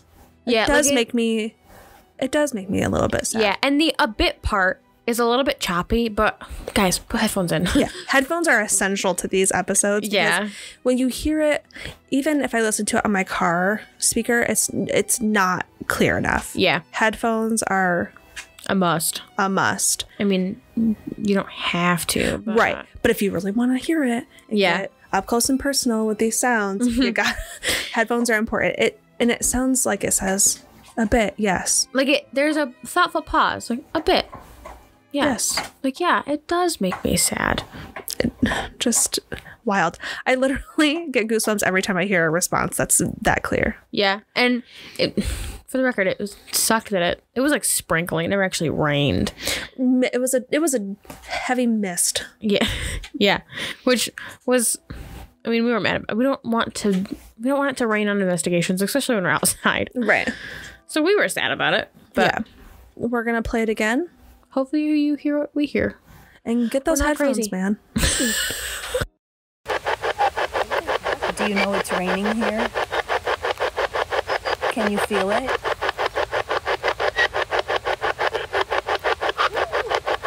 Does it make you sad?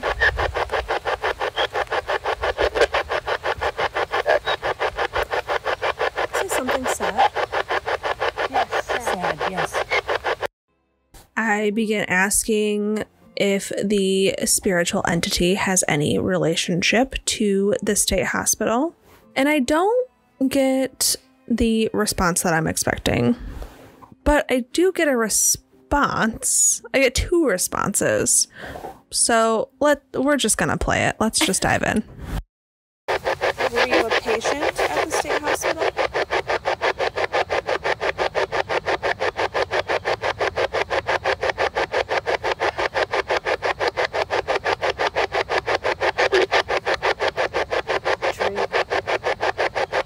Do you like this tree? Stop it. You can clearly hear me asking, were you a patient at the state hospital? And I'm assuming that I'm going to get a yes or a no or a no, go away, or I don't know. But Not I get tree. tree. We're at a tree, so Yeah, it's the not hippie out tree. of context. It's just not in context Were for you the a patient? question. Yep, patient of this tree right here. Tree. And then at the end, I'm like, do you like this tree? And then it sounds like it says nice. Like it's got like a little bit of an accent. I don't hear nice. I don't know what I hear. It sounds similar to the word nice. I just don't. It sounds like a response. It sounds like a response. And the closest word that I can connect to it is nice. It does sound like it has an accent on it though. Yeah. So, Slightly. and you know what? It might not even say nice, but it sounds like an intelligent response to my question. Well, you ask a question and then a voice pops through. So like, And it's not out of context when it says tree. We're at a tree. Yeah. So we'll play it again for you right now. make your own decision. Yeah. You know, we've been considered delusional a time or two. So Time or two. Oh, I'm yeah. a veteran. were you a patient at the state hospital?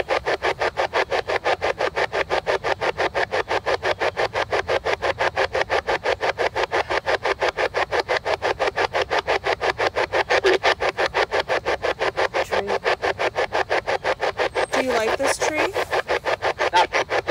Stop it. Our next clip is really hard to understand. Yeah. In the background, you can barely hear me. I had to put my ear basically up to the speaker on my computer to hear what I was talking about. But in the clip, I'm talking to Sarah about how I feel like I'm being watched, but it doesn't feel like a scary watch. It just feels like the fact of the matter is I feel like there's someone in the vicinity watching. And I remember saying it. It really just felt like a non-intimidating, all-knowing watch. Yeah, I would agree with that. You could definitely feel like something was there. Something was watching. Yeah, something- it did We not weren't feel... alone. Yeah, I did not feel alone there It didn't feel like, at oh, all. I'm just taking a stroll through the woods. No, absolutely not. And so I'm talking about feeling watched, and then a voice comes up, and I'm going to tell you ahead of time what I think it says. Because it's so... I still don't know for sure what it says. No. I know the first word, but the second word is a verb with an ing. No idea what it is. Or an I in apostrophe. Yeah, yeah. So okay. We think the first word is still. We're pretty sure about it. The second word, I can't come up with any other word besides crating or Creighton. like still crating. Like That's what it sounds like. Still.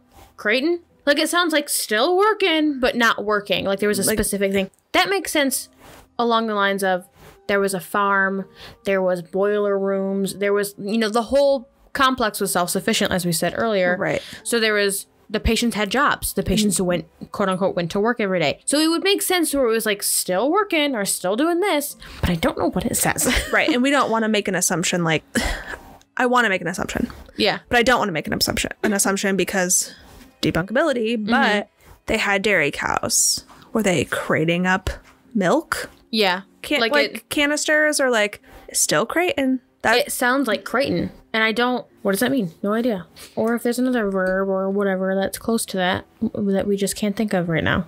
But If you think it says something, please reach out. Actually do it because we yeah, 'cause really... we want to know. Yeah, we don't just say it because we want you to think that we want to know. We actually do. We actually do want to know. Yeah, because we'll go back and listen to it, and then, you know what? If it makes you happy, we'll give you a public shout out. Like, hey, we released this episode, and so corrected us. They think it says this. Upon further review, it says this. Thanks to this person. Like, Yeah. we'll give you recognition. Yeah, we want to know. We just want to know. So we'll put it here. I'm going to put it in there and have it play a couple of times. If you need to rewind it back, please do. Listen to it. But it's not like a scary watch feeling. It's like but it's also not comforting. It's just like a stagnant feeling of being watched. Yeah. It still doesn't iron, but What did you say?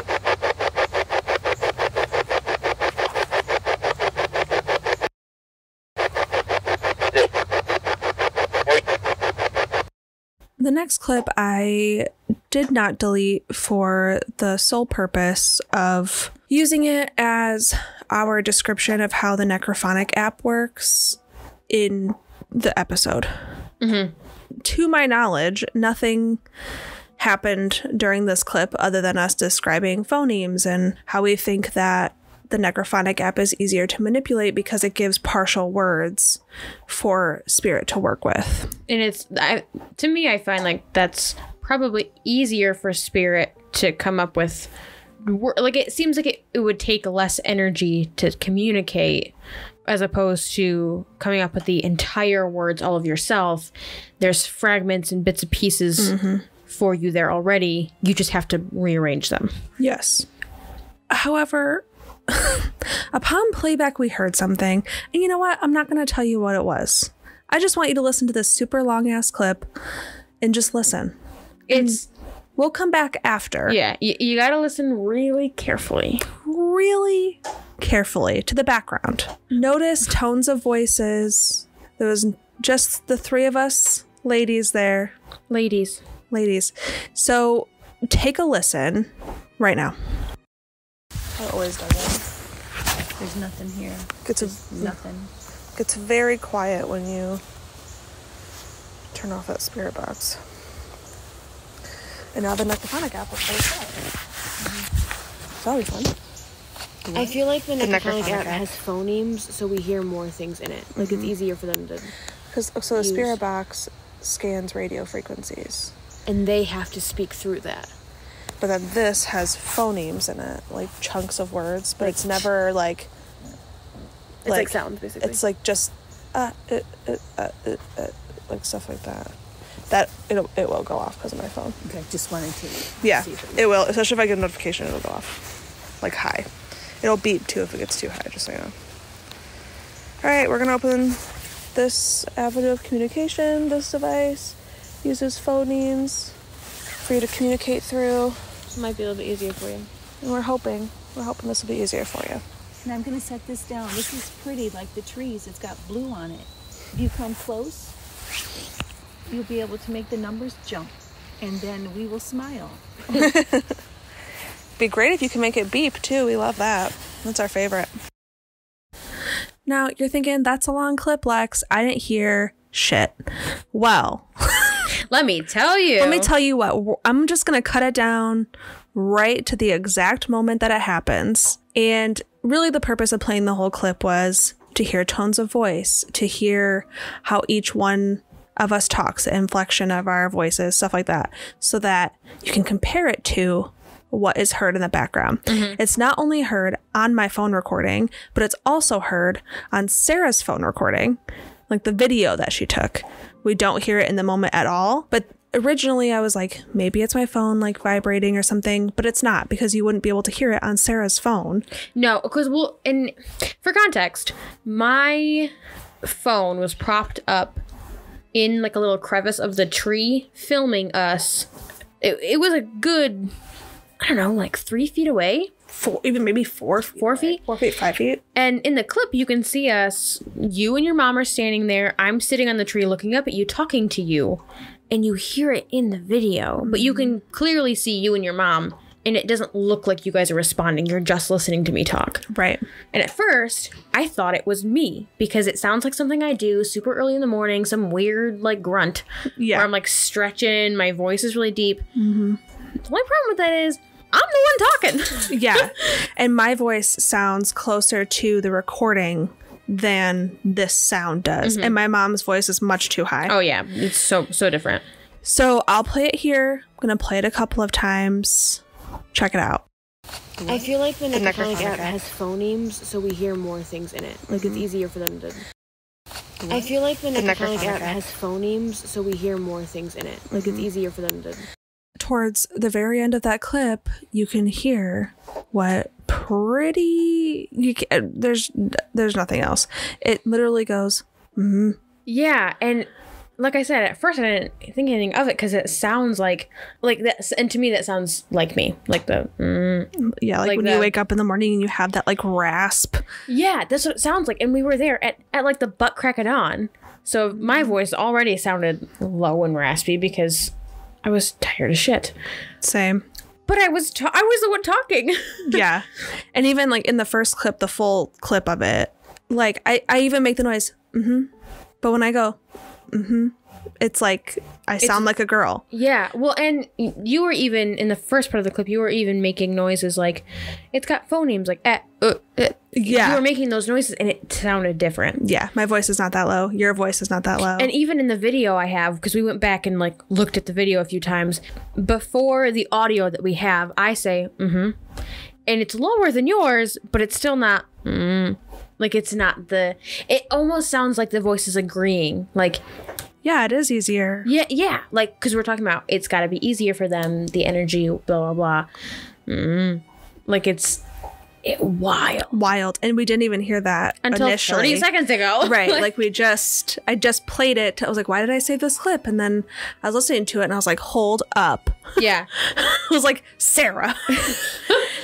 and like when you first played it, I'm like, that just sounds like me talking. Oh my God. Like, yeah, that's different. Like, I can't even make my voice that low. And if you have to play it back, please do, because it's not Sarah. It's at the same time. It's simultaneous to her talking. And it's not me because I sound too close to the microphone. It sounds like me, which I think during our evidence review the first time, I never said anything about it because that type of raspiness sounds exactly like me. I can recognize it as being me, but you can hear over top of me. So it's not. Which, as you can tell, it's a little freaky because it sounds like me, but it's not. It's wild. The next clip requires literally zero introduction, so I'm not going to explain it. I'm just going to play it for you. It's kind of crazy. Hello?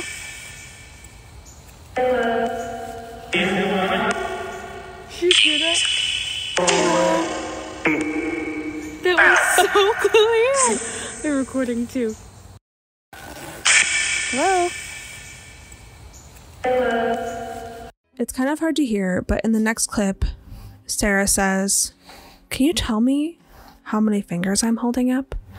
Yeah, in the background you can hear me because I'm kind of far away from you. Yeah, it's faint, but there's an answer. Can you tell me how many fingers I'm holding up?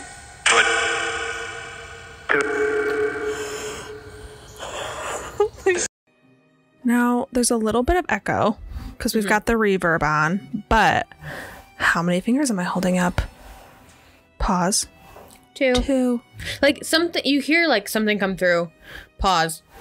2. We're going to play it again for you right now. Can you tell me how many fingers I'm holding up?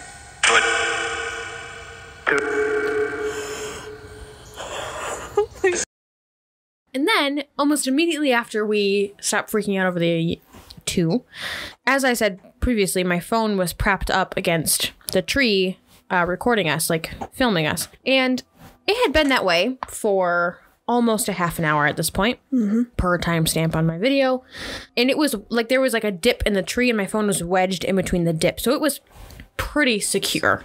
I was jumping up and down on the tree, getting on and off the same tree branch, moving all around it. We had our stuff sitting on it. Like my phone wasn't going anywhere.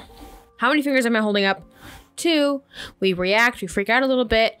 And in the midst of us freaking out, towards the end of it, something just throws the phone. And I say throw because it didn't just like, if the phone had toppled over because it was like unstable in its spot, it would have fallen on the tree and then off. Or even just a benefit of the doubt, straight down. Yep. It did not fall straight down. No, it looked like somebody had hit it from the side, like kind of like there was inertia involved. Yeah, because it came off of the tree branch and landed like a foot away from it. Like it, like it looked like somebody had like flung it from the side, just kind of like hit it off the tree. Yeah. And it was there the whole time before that too. And like I said, I was on and off the tree. I was sitting on it. I was walking on the branches. I was moving all around it. And it had been there for almost a half an hour at this point, untouched. I hadn't touched it. I hadn't, And if it was going to fall over, it would have fallen over by my fat butt walking all over the tree.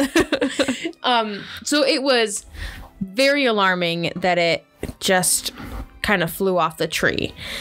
And like we said, there was inertia behind it. There was something that definitely messed with the phone to give it a little bit of oomph to fly. Yeah. And we're going to put that video of it flying off of the tree because thankfully we were recording Mm-hmm.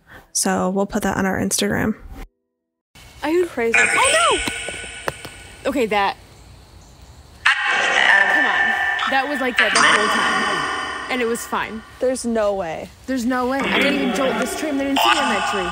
Did you knock Sarah's phone off? It's still recording. That just maybe.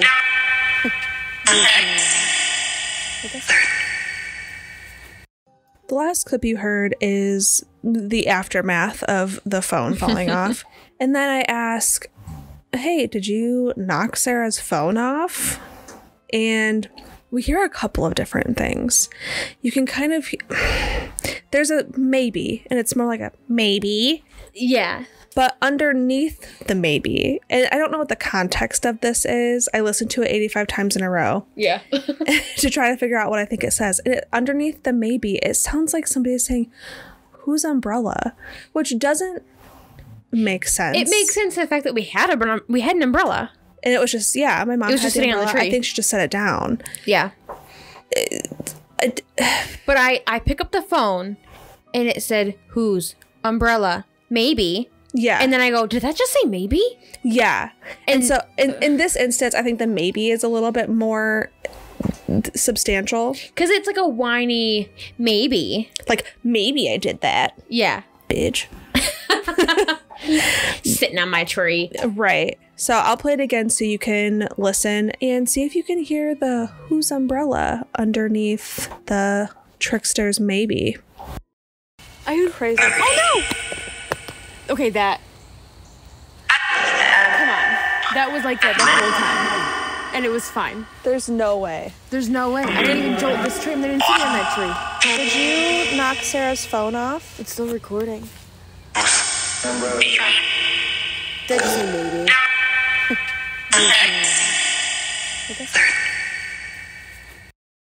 So at this time, my mom is walking around with the EMF detector and friendly reminder that also tracks temperature fluctuations. And it's important to note that there was no power lines above us. None. We were in the middle of the woods. Yes. So there was nothing around. The only thing electrical in the entire vicinity was our phones and the spirit box. But my mom, I don't even think my mom had her phone on her, to be honest with you. She might have, but it would be like buried in a pocket. Yeah.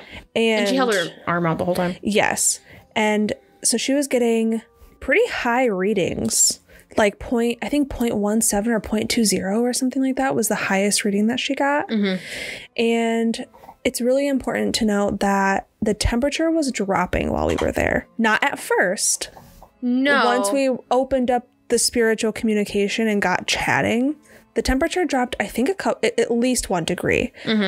Because my mom mentions, oh, wow, you dropped it another degree. Yeah. And had this been in the evening, I'd be like, well, it's just getting colder out. However, it was like Morning. 8:30 in the morning at this point. It should be warmer, not colder. As she's walking around, and I think she actually came back towards like the main trunk of the tree. And you and I both heard walking in the woods. Like twigs. Distinctly. And I remember looking around for her and she was like right beside us. Like she was behind us and I didn't know that. Yeah. But she had been there for a while and I remember like looking around like, did you hear that? Like, because you could hear like faint footsteps. Like twigs snapping. Like circling the area. Like I distinctly remember because you were on my right and I looked over there and then I heard it on my left. Like it was like I've walked from here to here now. Like it was very distinct. Yeah. In the clip, you can hear Sarah say, there's somebody walking over there. And I heard it too. And then you can hear the necrophonic app. And it sounds like somebody says, me, me, me. And it's like in different voices. Like there's 3 me's. And another friendly reminder, the necrophonic app, you can change voices if that makes sense. Like you can use a necrophonic app to portray the words that you want, like spirit can, but it'll come out on different voices. So it could be the same spirit, just coming through as a different sounding phoneme. Yeah. So or it was 3 different people walking around. People, because it's redundant to say me more than once. But maybe Maybe they were really trying to get our attention. Right. So we'll insert that here, and I'll play the me's more than once. Do you hear that over there? Somebody's walking around over there. 0.02.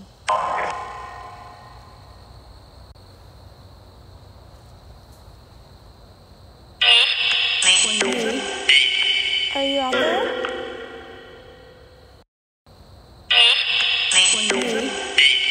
Are you out there?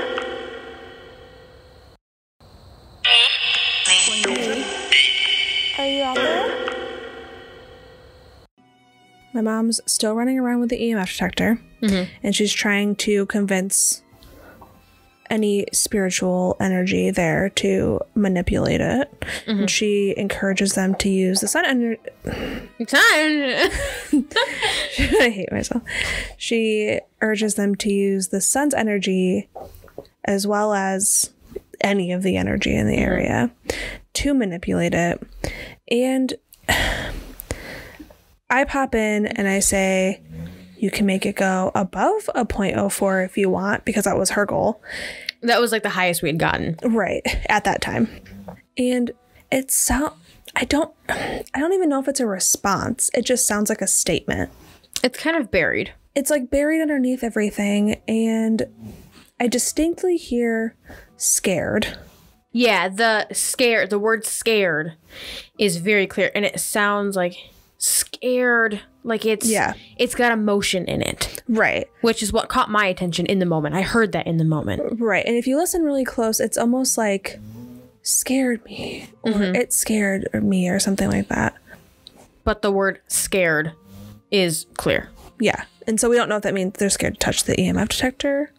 Maybe it beeped earlier and they were like, yeah, didn't or like our that. presence in all of our equipment. Right. So we'll insert it here, and I'll play that section a couple of times for you. Use the sun's energy as well. There you go. You can even make it go way above 0.04 if you want. It'll beep, but that just lets us know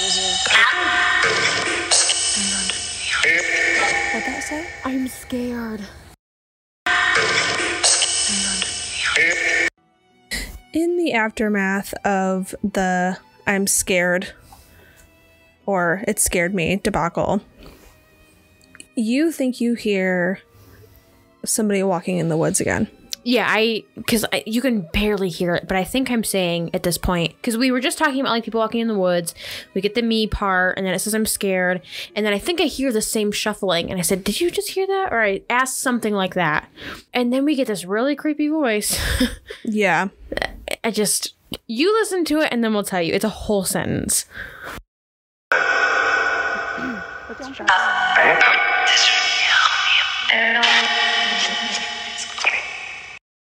It kind of sounds like someone saying, does it really help you?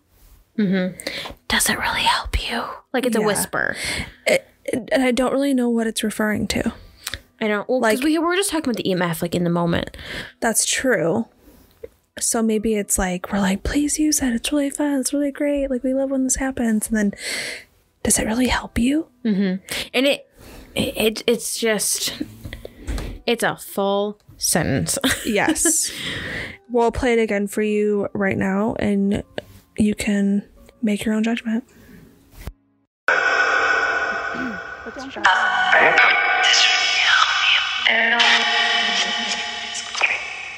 In the next clip, we quickly debunk a high EMF reading. So that was sad. It was Sarah's phone, but that's okay.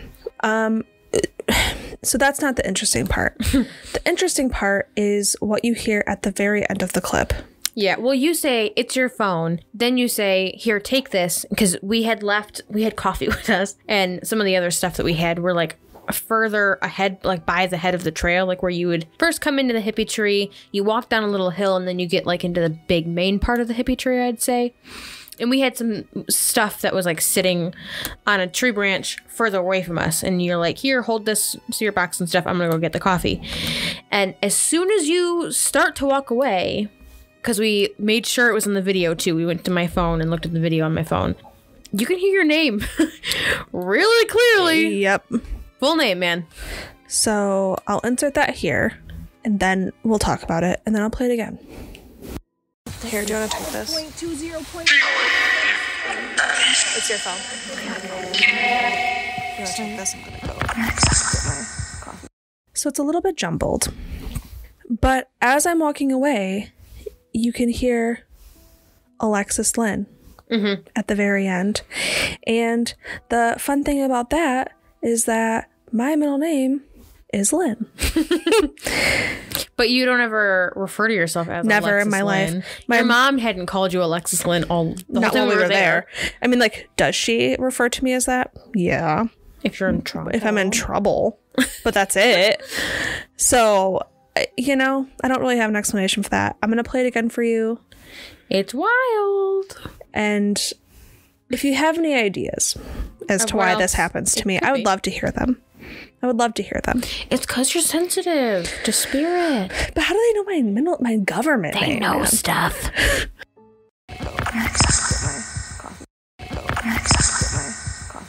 That's something that we didn't hear until later. Because I was looking at your mom because we were looking at the EMF because at this point the EMF was going all over the place. So I didn't hear it say Alexis Lynn. We heard it later when we were both reviewing and we're like, oh, That hold just on. said Alexis Lynn. Yeah. So anyway, we continue the investigation, and in the next clip, I don't really know exactly what the context is. I think just investigating, right? Yeah, I think we're just doing our thing. And it gets kind of graphic. So we'll just You'll hear my reaction in real time in the clip. we'll play it, and then I'll give you the rundown. Oh, that got scary. I got some profanity. So if you are a parental unit that dislikes cussing, it is Sorry that you listen to this podcast. strongly For real, recommended that you cover your ears for the next 15 seconds approximately. So it kind of sounds like it's saying, fuck me. Yeah. And you can hear me in the clip. I'm like, that guy's scary. You got some profanity. Because that's what it sounds like. And it sounded like that, obviously, in the moment, too. It's just kind of like, I don't know what the context of it is. Why you'd be saying that.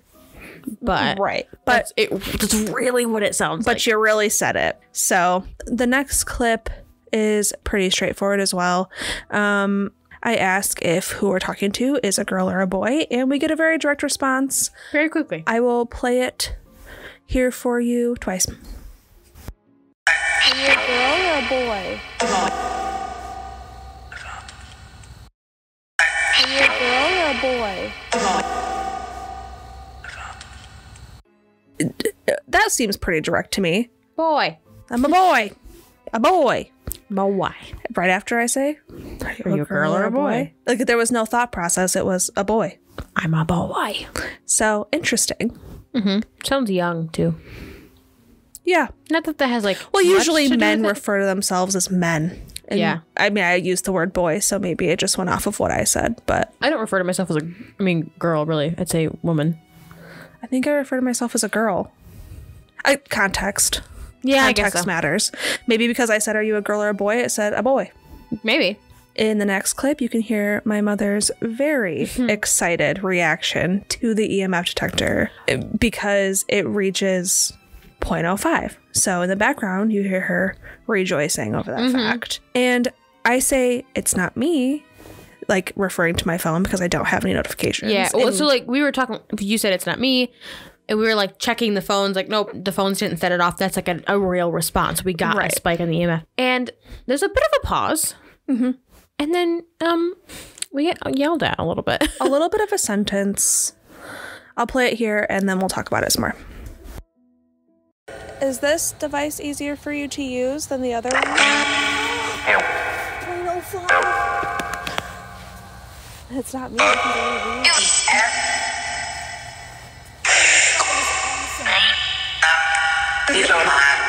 Point Still 5. moving.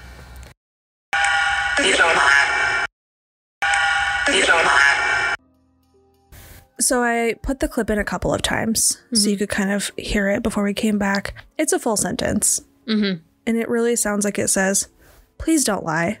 Yeah. Please don't lie.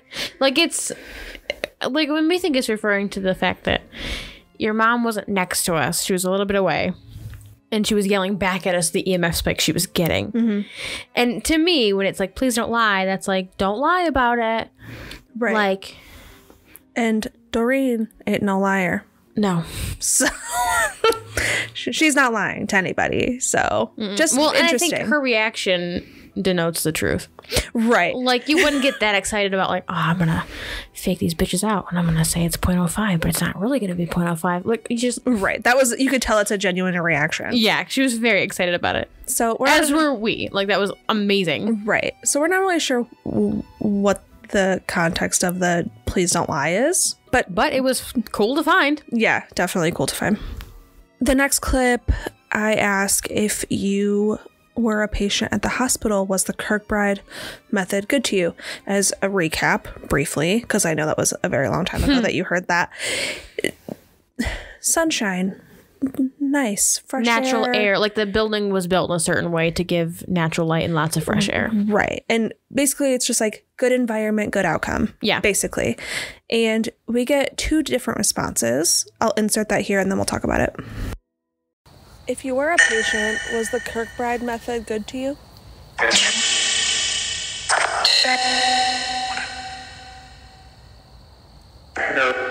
No. Right after I ask the question, there's an immediate yes, a brief pause, and then a no. And it sounds like a sad no. Yeah. Like, no. No, it wasn't. Kind of Sorry, sucked. pal. I'll play it again for you right now. If you were a patient, was the Kirkbride method good to you?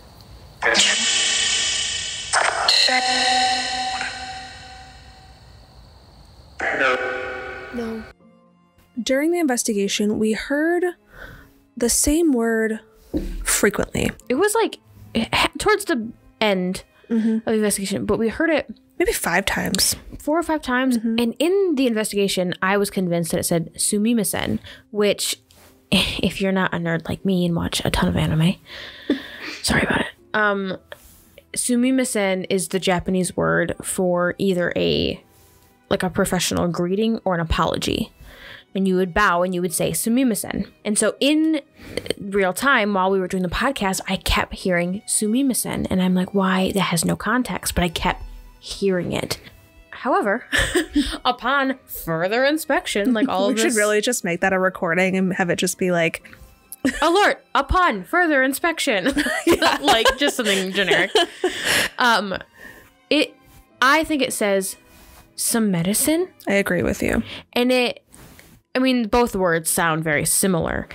But the medicine makes a whole lot more sense in this context. Way more. So I'll play it for you a couple of times.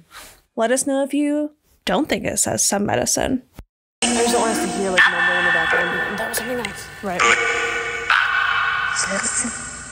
I just don't want us to hear like mumbling in the background. That was something else. Right. I want to just pop in and mention that we go through this evidence well before we record. And so sometimes when we go back through it, it's like brand new. Like, oh my God, I forgot I said that or something. Yeah.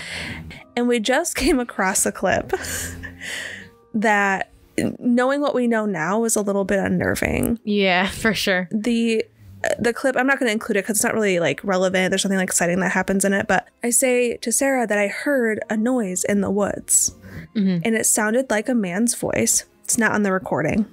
I didn't hear it. And it sounded like it went,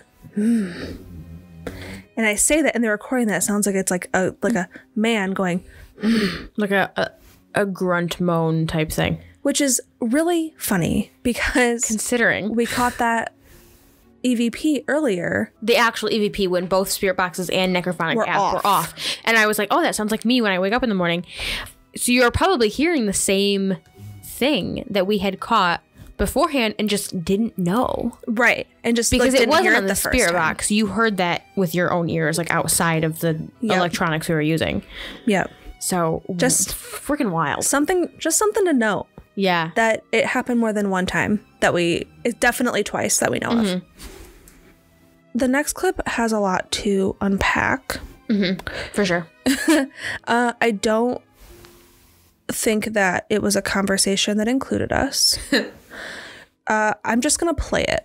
And then we'll unpack it. And then we'll unpack it slowly. Yeah. Oh.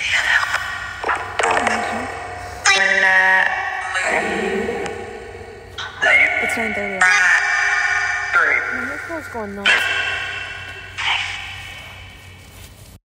Because I don't really know where to start, I'm just gonna do it. At the very beginning of the clip, you can hear, they have help. Mm-hmm. Very, very clear. They have help. Like, it almost sounds frantic. Yeah. And then you hear like a woman's voice go, we're not, like almost like it's cut off. Mm-hmm. And then another woman's voice, are you? And it's like, so they have help. This either can be an intellectual conversation where somebody's saying they have help, they can communicate. Somebody else is saying, we're not interested. Like, that's or whatever. the tone. Like, we're not. Are you? Like, you know, whatever. Or it could be a residual conversation that we've picked up on. Mm-hmm. You're at a state hospital, but they have help. Right. We're not interested. Are you? And then you hear it again. We're not. Like a very definitive, not a suggestion anymore. It's we're not. Mm-hmm. And I don't. And then at the end of the clip, in the background, I'm like, it's 9:30. Because we had to go. I was supposed to be at my friend Maggie's house by 10 a.m. and I was 20 minutes late because but we stopped and got goodies. Yeah, we got croissants and cinnamon rolls. But anyway, anywho, it was 9:30 and I say in the background, oh crap, it's 9:30. Mm-hmm. And you can hear, hurry. Yeah, like someone's like, yep, you gotta go, hurry along. It's honestly wild. I'm just gonna play it again for you right now.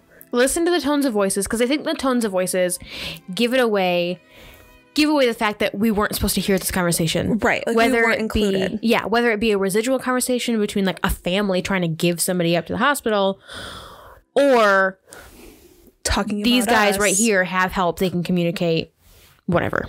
Just listen again. Yeah. And you know what? If you have to play it back 2 or 3 times, do it. Do it. Oh.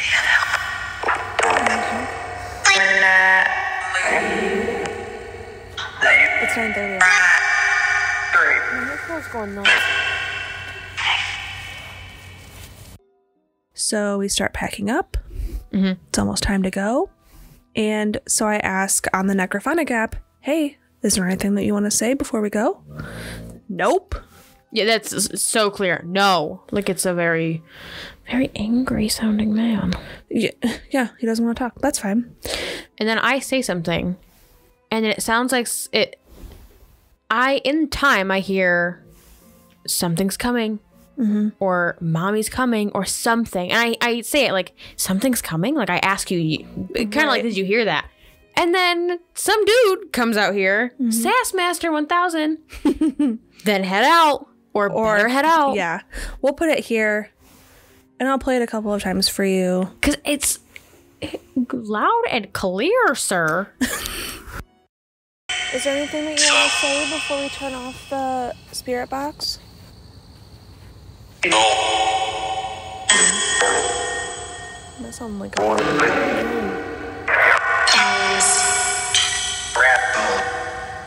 Thank you for talking to us today. Yeah, thank you so much. Something's coming?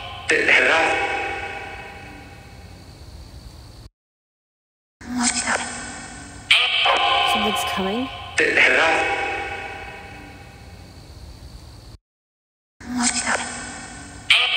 Something's coming?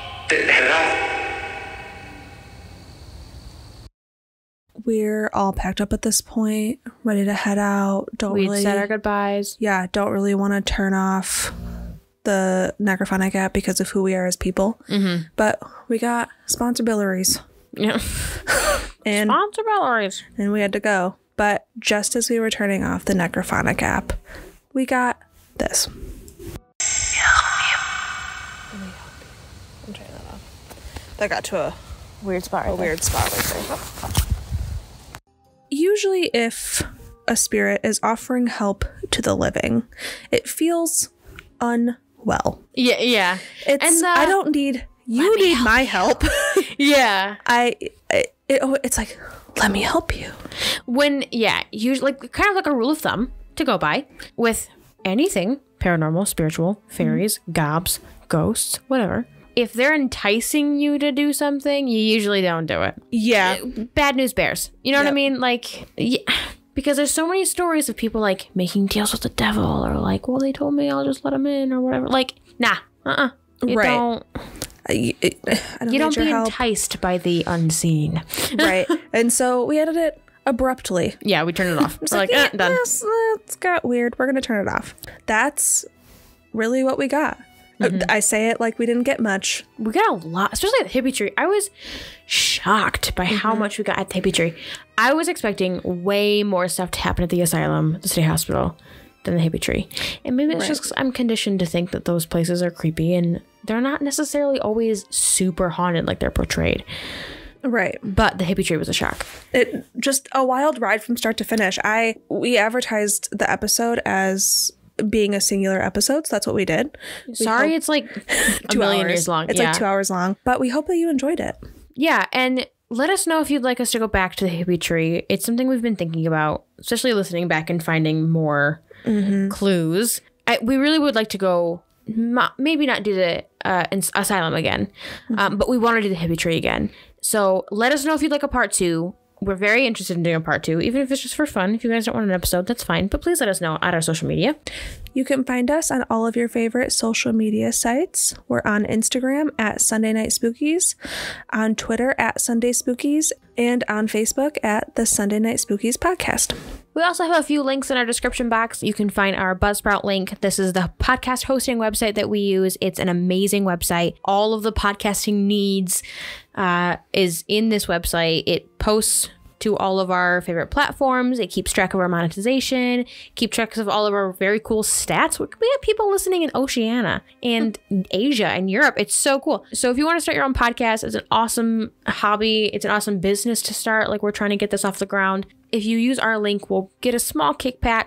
We also have an Instacart link down there. I hate buying groceries. I usually use Instacart at least once a week. You can get your groceries delivered in as little as 1 hour. And if you use our link, you get your free delivery on your first order of $35 and over. Like I said, great, especially during a pandemic. I don't want to go to the grocery store. Love Instacart. We also have a few links for some of the equipment that we use, our spirit box and our EMF detector. You can find our Amazon links for those. Again, all of these are affiliate links. We do get a small kickback from them. You don't have to use our links. All of these services and goods are available without our links. And there's also a support the show link. If you're feeling particularly kind-hearted and you want to make a donation to our podcast, we greatly appreciate it. We appreciate you just listening. That's a huge thing for us. We love our listeners. We love that you even take the time out of your day to listen. But if you do want to donate, there's a link there for you. All of the money we receive will go to equipment cost, hosting website cost, location cost, anything. We'll put it all back into the podcast. But again, thank you so much for listening. We hope you enjoyed this episode of Sunday Night Spookies. Join us next week for an episode about paranormal hoaxes. New episodes are released every Sunday evening. Thank you so much for listening. And as always, stay spooky.